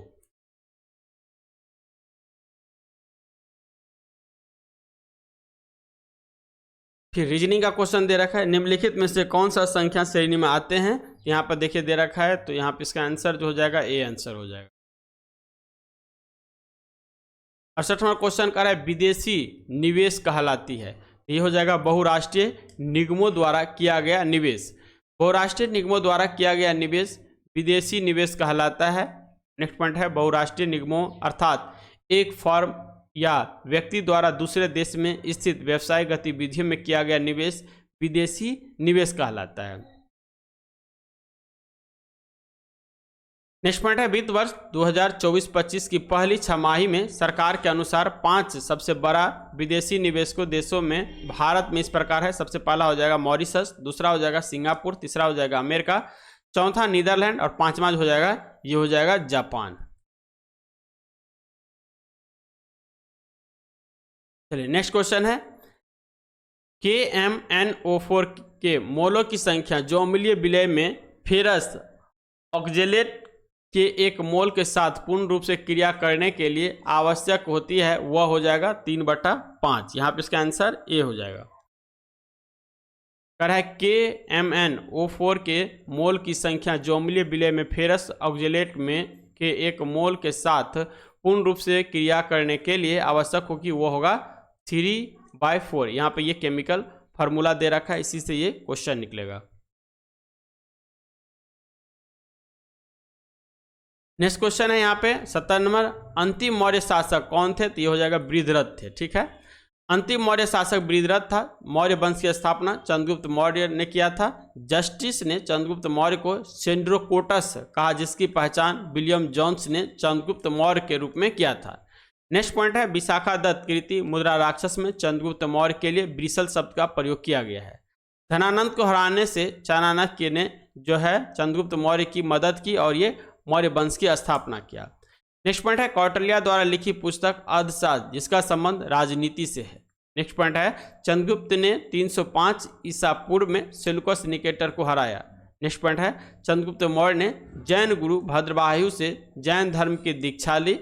नेक्स्ट पॉइंट है मेगास्थनीज सेल्यूकस निकेटर का राजदूत था जो चंद्रगुप्त के दरबार में आया था। मेगास्थनीज का जो लिखा गया पुस्तक फेमस है वो हो जाएगा इंडिका। नेक्स्ट पॉइंट है बिंदुसार को अमित्रोघात या शत्रु विनाशक के नाम से जाना जाता है। नेक्स्ट पॉइंट है बिंदुसार आजीवक संप्रदाय का अनुयायी था। नेक्स्ट पॉइंट है आजीवक संप्रदाय की स्थापना मोखली पुत्र गौसाल ने किया था। नेक्स्ट पॉइंट है वायु पुराणों में बिंदुसार को भद्रसार कहा गया है। नेक्स्ट पॉइंट है बिंदुसार के दरबार में डायमेकस नामक राजदूत आया था। नेक्स्ट पॉइंट है अशोक के माता का नाम शुभांडांगड़ी था दिव्योदानों के अनुसार। नेक्स्ट पॉइंट है मास्की गुर्जरा नेटुर उदयगोलम, ये याद रखिएगा, बहुत इंपॉर्टेंट क्वेश्चन यहाँ से बनता है। मासिक गुर्जरा नेटुर उदयगोलम लेखों में अशोक का नाम अशोक मिलता है। नेक्स्ट 71 में क्वेश्चन कर रहा है रॉकेट का कार्य प्रणाली का सिद्धांत आधारित है, तो ये हो जाएगा संवेग के संरक्षण पर। रॉकेट की कार्यपालिका सिद्धांत जो है संवेग के संरक्षण पर आधारित है। नेक्स्ट पॉइंट है रॉकेट को उड़ाने में न्यूटन का तृतीय गति के नियम कार्य करता है। न्यूटन के तृतीय गति का नियम जो है वह है प्रत्येक क्रिया के बराबर परंतु विपरीत दिशा में प्रतिक्रिया होती है। अब आता है संवेग संरक्षण का सिद्धांत। यह कहता है यह कणों की एक किसी समूह या निकाय पर कोई बाह्य बल नहीं लग रहा हो तो उस निकाय का कुल संवेग नियत रहता है, अर्थात टक्कर के पहले और बाद का संवेग बराबर होता है। नेक्स्ट पॉइंट है राज्यसभा की बैठक के लिए आवश्यक गणपूर्ति क्या है? तो कोई भी संसद सदन का बैठक जो होगा उसके गणपूर्ति के लिए 1/10वां भाग होना चाहिए। राज्यसभा की बैठक के लिए आवश्यक गणपूर्ति 25 है। संविधान के अनुच्छेद 100 के तहत संसद के किसी भी सदन की बैठक का गठन करने के लिए गणपूर्ति सदन के कुल सदस्यों की जनसंख्या का 10वां हिस्सा होना चाहिए। नेक्स्ट पॉइंट है राज्यसभा की कुल सदस्यता जो है 245 है, इसीलिए 25 सदस्यों की उपस्थिति इसकी बैठक के गठन के लिए पर्याप्त गणपूर्ति है। नेक्स्ट है भारतीय संविधान के अनुच्छेद 80 में जो है राज्यसभा की संरचना का जो है वर्णन किया गया है। नेक्स्ट पॉइंट है राज्यसभा के सदस्यों की अधिकतम संख्या 250 हो सकती है परंतु वर्तमान में जो है 245 है। नेक्स्ट 73वां क्वेश्चन कर रहा है निम्न में कौन सी निरोध उपाय के कम प्रभावी होने का कारण नहीं है? आंसर हो जाएगा काफी योजनाएं परस्पर व्यय। यहाँ पे इसका आंसर जो हो जाएगा बी हो जाएगा। आंसर दे रखा है यहाँ पे काफी योजना परस्पर व्यय है, यह निरोध उपायों के कम प्रभावी होने का कारण नहीं है। नेक्स्ट पॉइंट है गरीबी या निर्धनता जीवन के लिए न्यूनतम भोग आवश्यकताओं को प्राप्त करने में असमर्थ होना जैसे भोजन, वस्त्र, मकान, शिक्षा आदि। नेक्स्ट पॉइंट है निर्धनता उन्मूलन हेतु सरकार द्वारा चलाए गए महत्वपूर्ण कार्यक्रम। इसमें पहला जो है प्रधानमंत्री उज्ज्वला योजना, दीनदयाल उपाध्याय ग्रामीण कौशल योजना, दीनदयाल उपाध्याय अंत्योदय योजना, प्रधानमंत्री आवास योजना ग्रामीण आदि। नेक्स्ट 74 नंबर क्वेश्चन कह रहा है संयुक्त राष्ट्र के सतत विकास लक्ष्य में किस वर्ष तक सभी प्रकार की गरीबी खत्म करने का लक्ष्य रखा गया है? तो आंसर हो जाएगा 2030 तक। कह रहा है संयुक्त राष्ट्र द्वारा सतत विकास लक्ष्य के तहत वर्ष 2030 तक सभी प्रकार के गरीबी खत्म करने का लक्ष्य रखा गया है। सतत विकास लक्ष्य SDG जिन्हें वैश्विक लक्ष्य के रूप में जाना जाता है, इसके तहत 17 जो है सतत विकास लक्ष्य अधिकृत हैं।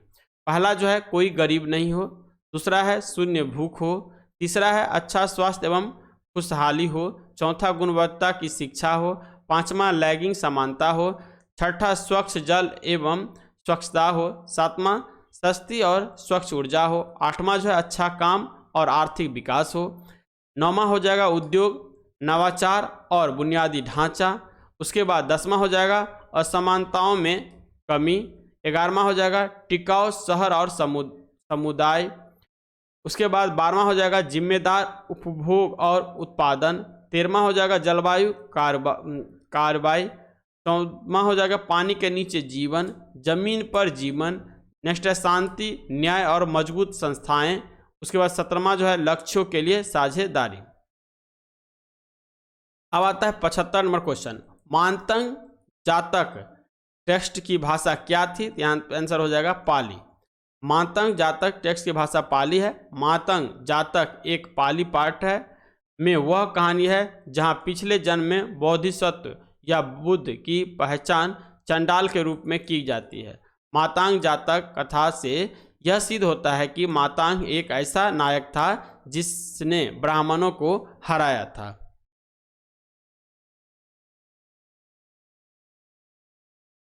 चलिए नेक्स्ट पॉइंट कर रहा है जातक कथाओं के बारे में कुछ इंपॉर्टेंट फैक्ट। ठीक है, तो यहाँ देखिए कह रहा है जातक कथाओं में बुद्ध को कभी कभी जानवर के रूप में भी दिखाया गया है।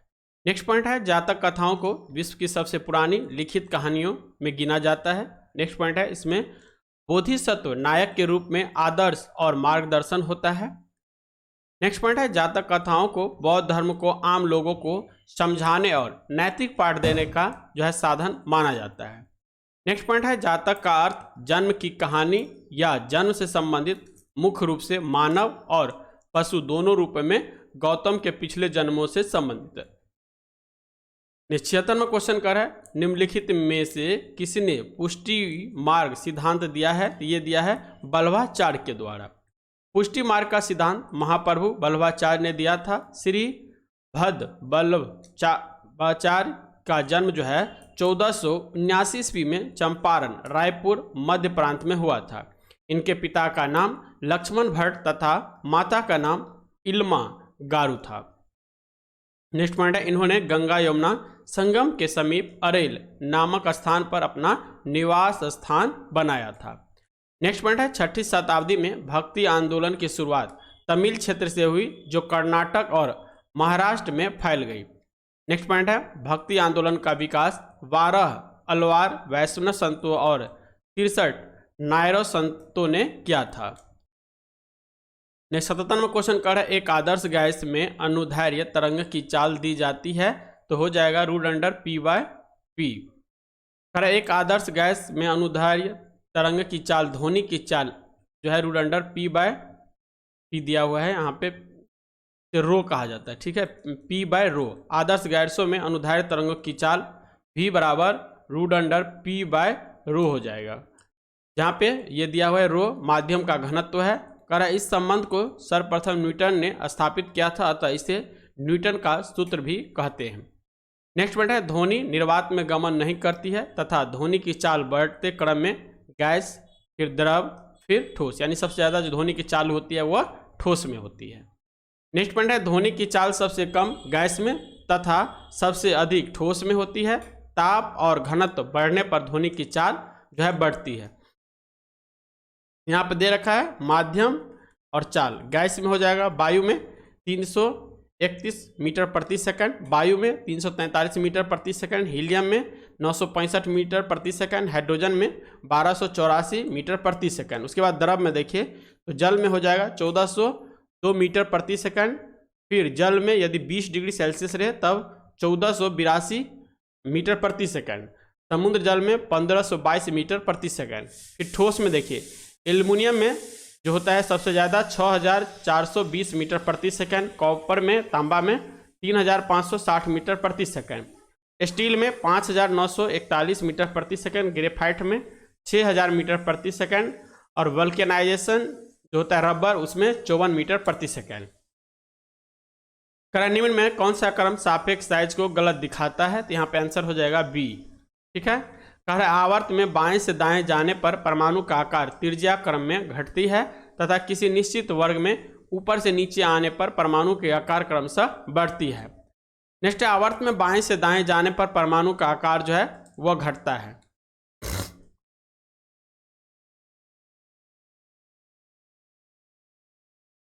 नेक्स्ट 79वां क्वेश्चन कर रहा है निम्नलिखित कणों में से किसका द्रव्यमान सबसे अधिक है? सबसे द्रव्यमान अधिक होगा वो अल्फा कण का होगा। अल्फा कण का द्रव्यमान सबसे अधिक होता है। अल्फा कण का द्रव्यमान 4 म्यू या 6.67 गुने 10⁻⁻27 kg होता है। न्यूट्रॉन का द्रव्यमान 1.675 मल्टीपल 10⁻⁻27 kg होता है। ट्राइटियम हाइड्रोजन का समस्थानिक है, इसका द्रव्यमान जो होता है 3.016 U होता है। कह रहा है अल्फा कण धन आवेशित कण है, यह एक हीलियम परमाणु के नाभिक के समान होता है जिसमें 2 प्रोटॉन और 2 न्यूट्रॉन होते हैं। इन कणों की खोज और नामकरण अर्नेस्ट रदरफोर्ड ने 1899 में किया था। नेक्स्ट 80वां क्वेश्चन कह रहा है कैलेमाइन एक खनिज है जिसमें होता है, तो यहाँ पे आंसर हो जाएगा डी ZnCO3। कह रहा है जिंक अयस्क सबसे अधिक जिंक कार्बोनाइट के रूप में पाया जाता है जिसे कैलेमाइन या स्मिथ स्टोन के रूप में जानते हैं। नेक्स्ट है कैलेमाइन प्राथमिक जिंक सल्फाइड खनिज जो है स्फेलेराइट के परिवर्तन से प्राप्त होता है। यह सामान्यतः एक गहरा भूरा या काला अत्यधिक चमकदार खनिज होता है। नेक्स्ट है जिंक जस्ता के अयस्क जिंकाइट जिंक ब्लेड कैलेमाइन है।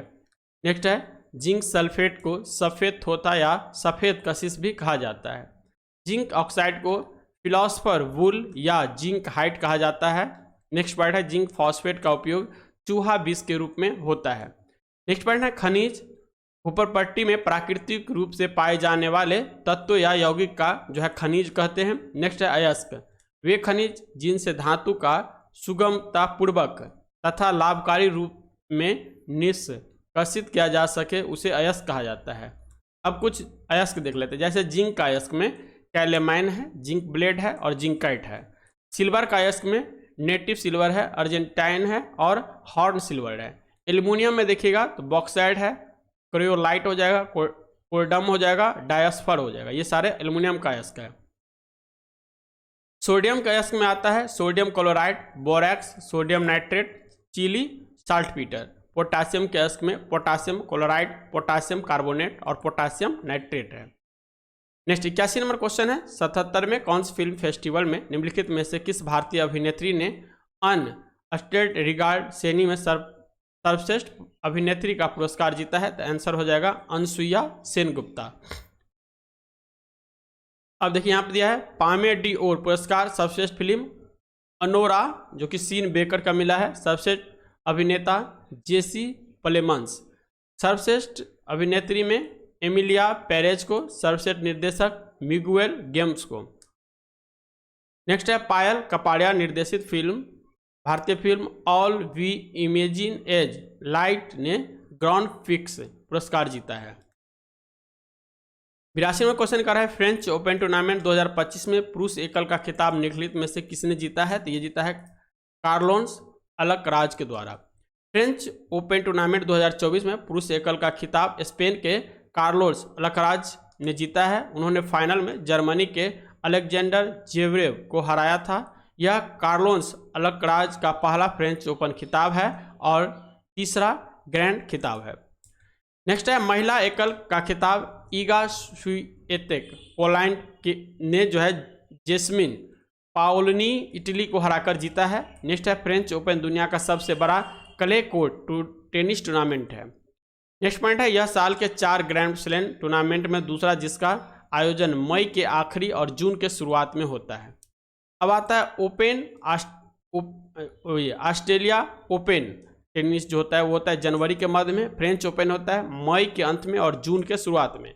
विमंडल होता है वो जून जुलाई में और यूएसए ओपन होता है वो होता है आपका अगस्त और सितंबर में। नेक्स्ट है उपयुक्त चारों ग्रैंड स्लैम टूर्नामेंट को मेजर भी कहा जाता है।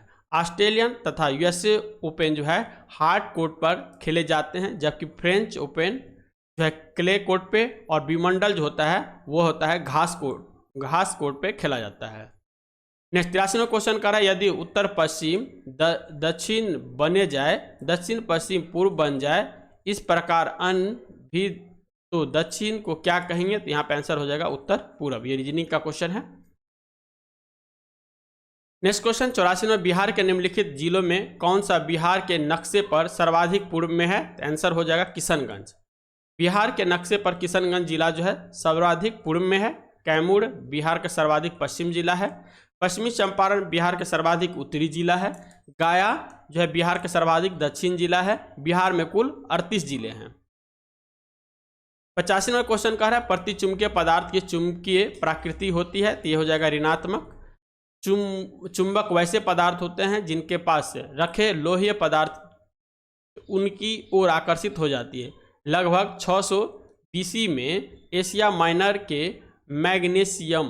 मैग्नेशिया नामक स्थान पर कुछ ऐसे पत्थर पाए गए जिसमें लोह के छोटे छोटे टुकड़ों को अपनी ओर आकर्षित करने का गुण मौजूद था। ये पत्थर लोह के ऑक्साइड मैग्नेटाइट Fe3O4 के थे। पत्थर के टुकड़े मैग्नीशियम नामक स्थान पर पाए जाने के कारण इन्हें मैग्नेट कहा गया। यह मैग्नेट को हिंदी में चुंबक कहा जाता है। चुंबकीय पदार्थ के प्रकार देखिए, पहला होता है प्रति चुंबकीय पदार्थ जिसमें जस्ता, बिस्मत, तांबा, चांदी, सोना हो जाता है। उसके बाद आता है अनुचुंबकीय पदार्थ में प्लेटिनियम, सोडियम, क्रोमियम, ऑक्सीजन। उसके बाद आता है लोह चुंबकीय पदार्थ में लोहा, निकेल, कोबाल्ट और इस्पात आता है। प्रति चुंबकीय पदार्थ, कुछ पदार्थ ऐसे होते हैं जिन्हें चुंबकीय क्षेत्र में लटका देने पर वे क्षेत्र के समकोणीय दिशा में आ जाते हैं। इस श्रेणी के पदार्थों को चुंबकशीलता म्यू का मान बहुत कम और चुंबकीय प्रवृत्ति के का मान ऋणात्मक होता है। ऐसे पदार्थ को जब समरूप चुंबकीय क्षेत्र में रखा जाता है तो वह हवा की अपेक्षा पदार्थ से होकर कम बल रेखाएं गुजरती है। जैसे कि देखिए बिस्मत हो गया, एंटीमनी हो गया, चांदी हो गया, तांबा हो गया, जिंक, सोना, सीसा, जल, अल्कोहल, हवा, हाइड्रोजन आदि इस श्रेणी के पदार्थ है प्रतिचुंबकीय। उसके बाद आता है अनुचुंबकीय। अनुचुंबकीय पदार्थ वे पदार्थ हैं जो चुंबकीय क्षेत्र में रखने पर क्षेत्र की दिशा में थोड़ी सी म्यू का मान 1 से कम चुंबकीय हो जाते हैं। जैसे कि platinum, chromium, sodium, aluminium, oxygen आदि इसके उदाहरण हैं। इसके बाद आता है लोह चुंबकीय।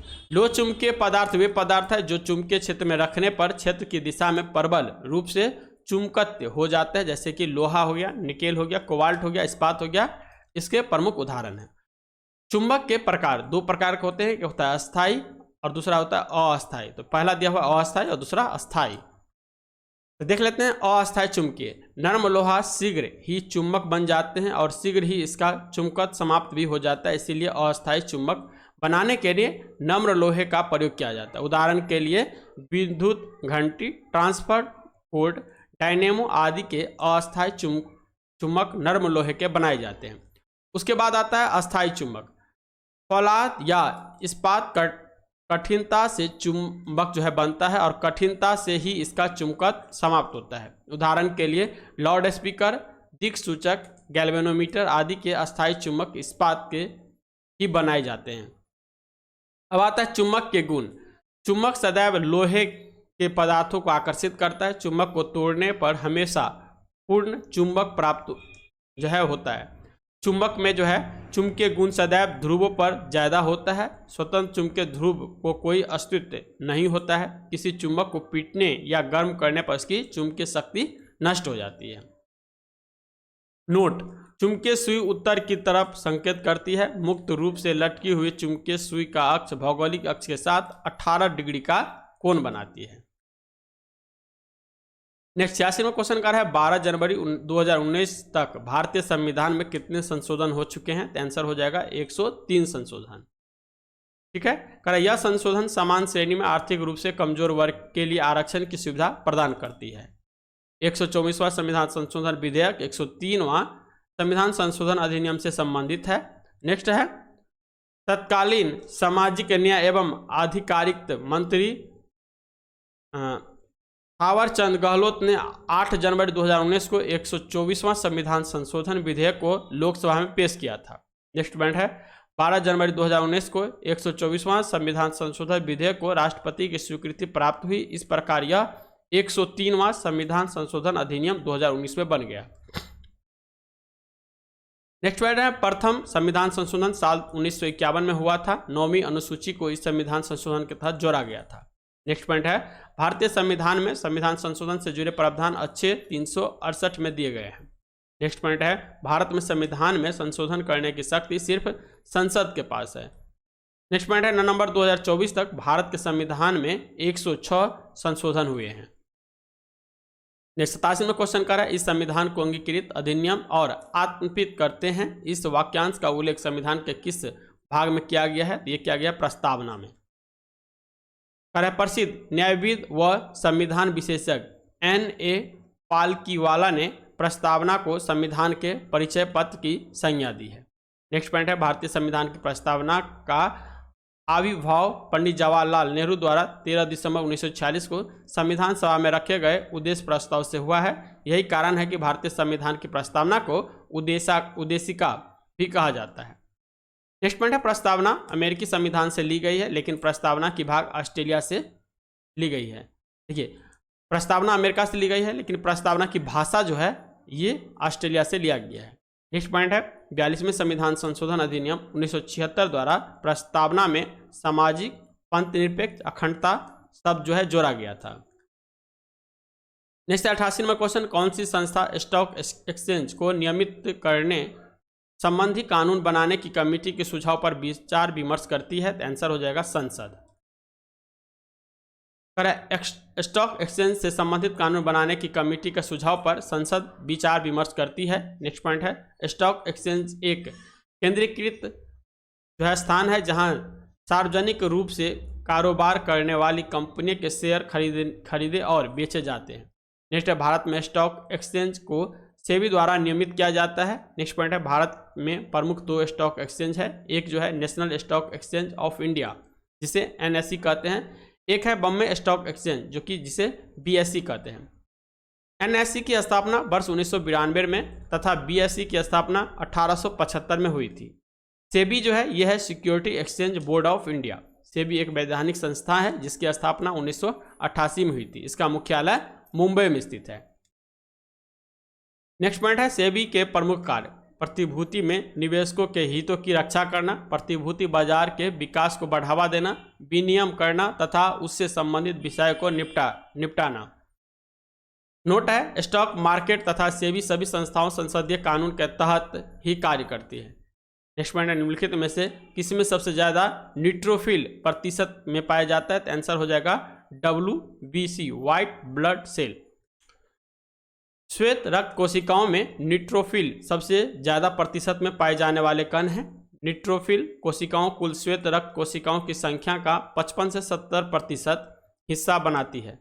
नेक्स्ट पॉइंट है श्वेत रक्त कोशिकाओं को संरचना के आधार पर 2 श्रेणियों में बांटा गया है। पहला जो है कनिकामय श्वेत रक्ताणु, दूसरा जो है कनिका विहीन श्वेत रक्ताणु। कनिकामय श्वेत रक्ताणु 3 श्रेणियों में वर्गीकृत किया गया है, न्यूट्रोफिल्स, इओसिनोफिल्स, बेसोफिल। नेक्स्ट है कनिका विहीन श्वेत रक्ताणु को परिमाप के आधार पर 2 श्रेणियों में वर्गीकृत किया गया है, मोनोसाइट, लिम्फोसाइट। नेक्स्ट है श्वेत रक्त कोशिकाओं को ल्यूकोसाइट भी कहा जाता है, ये प्रतिरक्षा तंत्र की कोशिकाएं हैं। नेक्स्ट पॉइंट है ये श्वेत रक्त कोशिकाओं प्रोजेस्टेरोन हार्मोन के उत्पादन को उत्तेजित करता है। नेक्स्ट क्वेश्चन है 4 सिक्के उछालने पर 3 पर चित्त आने की प्रक्रिया जो होगा वो हो जाएगा 1/4। नेक्स्ट क्वेश्चन है कोशिका में केंद्रक की खोज सर्वप्रथम किसने की था, ये किया था रॉबर्ट ब्राउन के द्वारा। कर है कोशिका में केंद्रक की खोज सर्वप्रथम रॉबर्ट ब्राउन ने 1831 में किया था। कोशिका द्रव के बीच में एक बड़ी गोल एवं गाढ़ी संरचना पाई जाती है जिसे केंद्रक कहते हैं।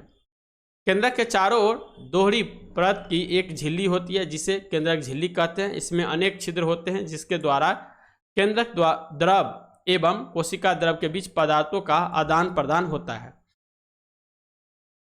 नेक्स्ट है क्वेश्चन या नेक्स्ट पॉइंट दे रखा है प्रत्येक जीवित कोशिकाओं में प्रायः एक केंद्रक पाया जाता है, लेकिन कुछ कोशिकाओं में एक से अधिक केंद्रक भी पाए जाते हैं। कोशिका की खोज जो है 1665 ईस्वी में एक ब्रिटिश वनस्पति शास्त्री रॉबर्ट हुक ने की थी। नेक्स्ट है डुजार्डिंग ने जीव द्रव की खोज की तथा चारकण नाम दिया, जबकि पुरकिंजे ने 1840 ईस्वी में इसका नामकरण जीव द्रव किया था। नेक्स्ट क्वेश्चन है डैश को पादप जगत का उभयचर भी कहा जाता है, तो ये हो जाएगा ब्रायोफाइटा को। ब्रायोफाइटा को पादप जगत का उभयचर भी कहा जाता है। ब्रायोफाइटा को पादप जगत के उभयचर के रूप में जाना जाता है क्योंकि वे मिट्टी में रहते हैं लेकिन प्रजनन के लिए पानी की आवश्यकता होती है। नेक्स्ट क्वेश्चन है लीवर वर्ट, हार्ड वर्ट, मांस आदि ब्रायोफाइटा के उदाहरण है। ब्रायोफाइट्स स्थलीय पौधे में सबसे सरल है। नेक्स्ट है इनमें असली जड़, तना और पत्तियां का अभाव होता है। नेक्स्ट पॉइंट है ब्रायोफाइटा में जाइलम और फ्लोम उत्तक की कमी होती है। नेक्स्ट क्वेश्चन दे रखा है मटर के पौधे में प्रतानों की वृद्धि डैश के कारण होती है, तो आंसर हो जाएगा इसका प्रतानों की वह कोशिकाएं जो सहारे वस्तु के संपर्क में रहती है तेज से विभाजित होती है। डिस्कशन कर रहा है पौधे में एक विशेष प्रकार की वृद्धि होती है जो बाहरी स्पर्श या तनाव के प्रति होती है। जब पौधे के अंग प्रतान किसी सतह या वस्तु को छूते हैं तो उस स्पर्श के प्रति प्रतिक्रिया करते हैं एवं उसी दिशा में बढ़ने लगते हैं। नेक्स्ट पॉइंट है मटर के पौधे में प्रतानों की वृद्धि संपर्क प्रतिक्रिया के कारण होती है। जब प्रतान किसी बाहरी वस्तु या सहारे को छूता है तो यह हार्मोनल प्रतिक्रिया के माध्यम से गति करता है जिससे तेजी से बढ़ते हैं और सहारे को जो है लपेटने के लिए घूमते हैं। नेक्स्ट पॉइंट है इसके अलावा ऑक्सिन हार्मोन भी प्रांतों के विकास में महत्वपूर्ण भूमिका निभाते हैं। यह कोशिकाओं के विकास और विस्तार को नियंत्रित करता है। 94 क्वेश्चन कर रहा है धमनियों और शिराएं आपस में किन अत्यंत पतली नालिकाओं के डाल से जुड़ी होती है? तो आंसर हो जाएगा केशिकाओं में। कह रहा है धमनियां एवं शिराएं कोशिकाओं के माध्यम से जुड़ी होती है। पॉइंट दे रखा है केशिका अत्यंत पतली रक्त नलिकाओं होती है जो शरीर के उत्तक स्तर तक ऑक्सीजन एवं पोषक तत्वों एवं अन्य आवश्यक पदार्थों का आदान प्रदान करती है। धमनी से रक्त केशिकाओं के माध्यम से ऊतकों तक पहुंचता है और फिर शिराओं द्वारा वापस हृदय की ओर लौट जाती है। नेक्स्ट 95 क्वेश्चन कर रहा है मेंडल के द्वारा द्विसंकरण के लिए कौन सा नियम प्रतिपादित किया गया है? तो आंसर हो जाएगा स्वतंत्र अपव्यवहन का नियम। डिस्कशन कर रहे हैं मेंडल के द्विसंस्करण या संस्करण के अध्ययन के आधार पर स्वतंत्र अपव्यवहन का नियम प्रतिपादित किया गया है। द्विसंकरण एवं बहुसंकरण क्रॉसों में जहां 2 या 2 से अधिक युग्म विकल्पिक लक्षणों के जोड़े के वंशागति का अध्ययन किया जाता है, वहां उन युग्म विकल्पों लक्षणों के द्वारा जोड़े का स्वतंत्र अपव्यवहन होता है या एक युग्म विकल्पिक लक्षण के जोड़े का अपव्यवहन दूसरे से स्वतंत्र होता है। नेक्स्ट क्वेश्चन है ध्वनि वस्तु के डैश के कारण उत्पन्न होती है? तो आंसर हो जाएगा कंपन के कारण, बी हो जाएगा यहाँ पे। पर है ध्वनि वस्तुओं के कंपन के कारण उत्पन्न होती है। जब कोई वस्तु कंपन करती है तो वह अपने आसपास की हवा या अन्य माध्यमों में कंपन पैदा करती है। यह कंपनें तरंग के रूप में गुजरती है। नेक्स्ट में ध्वनि का संरचना माध्यम पर निर्भर करती है। यह ठोस, द्रव एवं गैसों किसी भी माध्यम में गमन कर सकती है। नेक्स्ट पॉइंट है ध्वनि ऊर्जा का एक रूप है जो तरंग के रूप में संचारित होती है। यह ऊर्जा हमारे कानों में श्रवण संवेदना उत्पन्न करती है। 97वां क्वेश्चन कह रहा है कार्य में केवल डैश होता है, डैश नहीं होता है? तो आंसर हो जाएगा परिमाण और दिशा। कह रहा है जब किसी वस्तु पर बल लगाकर उसकी स्थिति में परिवर्तन किया जाता है तब यह क्रिया कार्य कहलाती है। नेक्स्ट है किसी वस्तु पर किए गए कार्य की माप वस्तु पर आरोपित बल की दिशा में वस्तु के विस्थापन के गुणनफल के बराबर होती है। नेक्स्ट पॉइंट है कार्य का SI मात्रक न्यूटन, मीटर या जूल तथा CGS मात्रक अर्ग होता है। नेक्स्ट पॉइंट है कार्य एक अदिश राशि है, इसमें जो है केवल परिमाण होता है, दिशा नहीं होता है। नेक्स्ट पॉइंट है किसी अभिकर्मक के साथ स्टार्च नीला रंग देता है, डी में हो जाएगा आयोडीन। आयोडीन के साथ स्टार्च नीला रंग देता है। स्टार्च पौधों के प्रधान कार्बोहाइड्रेट संचित स्टार्च है जो अनाज तथा आलू में प्रचुर मात्रा में पाया जाता है। यह पानी में अघुलनशील है। नेक्स्ट पॉइंट हो जाएगा स्टार्च 2 प्रकार के रासायनिक पदार्थ से बनता है। जो सीधे श्रृंखला में रहता है उसे एमाइलेज कहते हैं एवं जो शाखित श्रृंखला में होता है उसे एमाइलोप्टेन कहते हैं। नेक्स्ट है आलू एवं अनाजों में पाए जाने वाले स्टार्च में 15 से 20% एमाइलेज एवं 80 से 85% एमाइलोप्टीन रहता है। ये दोनों अल्फा टी ग्लूकोज के संयोजन से बनते हैं। सीधे श्रृंखला में 1-4 बंधुता द्वारा एवं सांखिक श्रृंखला 1-6 बंधुता से बनता है। 99वां क्वेश्चन कर रहा है कोशिका में केंद्रक का क्या कार्य है? आंसर हो जाएगा कोशिकीय गतिविधि का नियंत्रण और पदार्थों का संग्रह। केंद्रक कोशिकाओं गतिविधियों का नियंत्रण और पदार्थों के संग्रहण का कार्य करता है। केंद्रक कोशिकाओं का मस्तिष्क या नियंत्रण केंद्र है। कोशिका में केंद्रक की खोज रॉबर्ट ब्राउन ने 1831 ईस्वी में की थी। केंद्रक में क्रोमोसोम तथा जीन उपस्थित रहते हैं। नेक्स्ट पॉइंट है केंद्रक निम्नलिखित 4 भागों में मिलकर बना होता है। पहला होता है केंद्रक झिल्ली। यह दोहरी परत की एक झिल्ली है जो केंद्रक को चारों ओर से घेरे रखते हैं। इसके द्वारा केंद्रक जीव द्रव से पृथक रहता है। दूसरा हो जाएगा केंद्रिका द्रव। केंद्रक के अंदर गाढ़ा अर्धतरल व पारदर्शी द्रव पाया जाता है जिसे केंद्रिका द्रव कहते हैं। नेक्स्ट पॉइंट है केंद्र के अंदर केंद्र द्रव में एक छोटी गोलाकार झिल्ली रहती है, रचना पाई जाती है जिसे केंद्रिका कहते हैं। कोशिका विभाजन में इसका विशेष महत्व है। नेक्स्ट है क्रोमेटिन जालिका। केंद्रक द्रव में अत्यधिक महीन व विस्तृत धागेनुमा रचनाएं पाई जाती है जिन्हें क्रोमेटिन जाल कहा जाता है। विभाजन के समय यही क्रोमेटिन जाल संघित व व्यवस्थित होकर मोटे छड़ जैसे हो जाते हैं। नेक्स्ट लास्ट क्वेश्चन है 100 नंबर। कौन सा ऊतक शरीर की सतहों और रक्त या परत को ढकने के लिए उत्तरदायी है? तो आंसर हो जाएगा उपकला ऊतक। उपकला ऊतक शरीर के सतहों और शरीर के आंतरिक अंगों को ढकने के लिए उत्तरदायी रहता है। नेक्स्ट पॉइंट है उपकला ऊतक। यह ऊतक शरीर के बाह्य आवरण की रक्षा करती है, साथ ही श्रवण, उत्सर्जन, संवेदी तथा अवशोषण की क्रिया को पूर्ण करने में सहायक होती है। नेक्स्ट पॉइंट है यह शरीर के कुछ आंतरिक अंगों को ढकने का भी कार्य करता है। इस तरह से 100 क्वेश्चन का डिस्कशन कंप्लीट होता है। मिलते हैं नेक्स्ट वीडियो में, तब तक के लिए जय हिंद, जय भारत।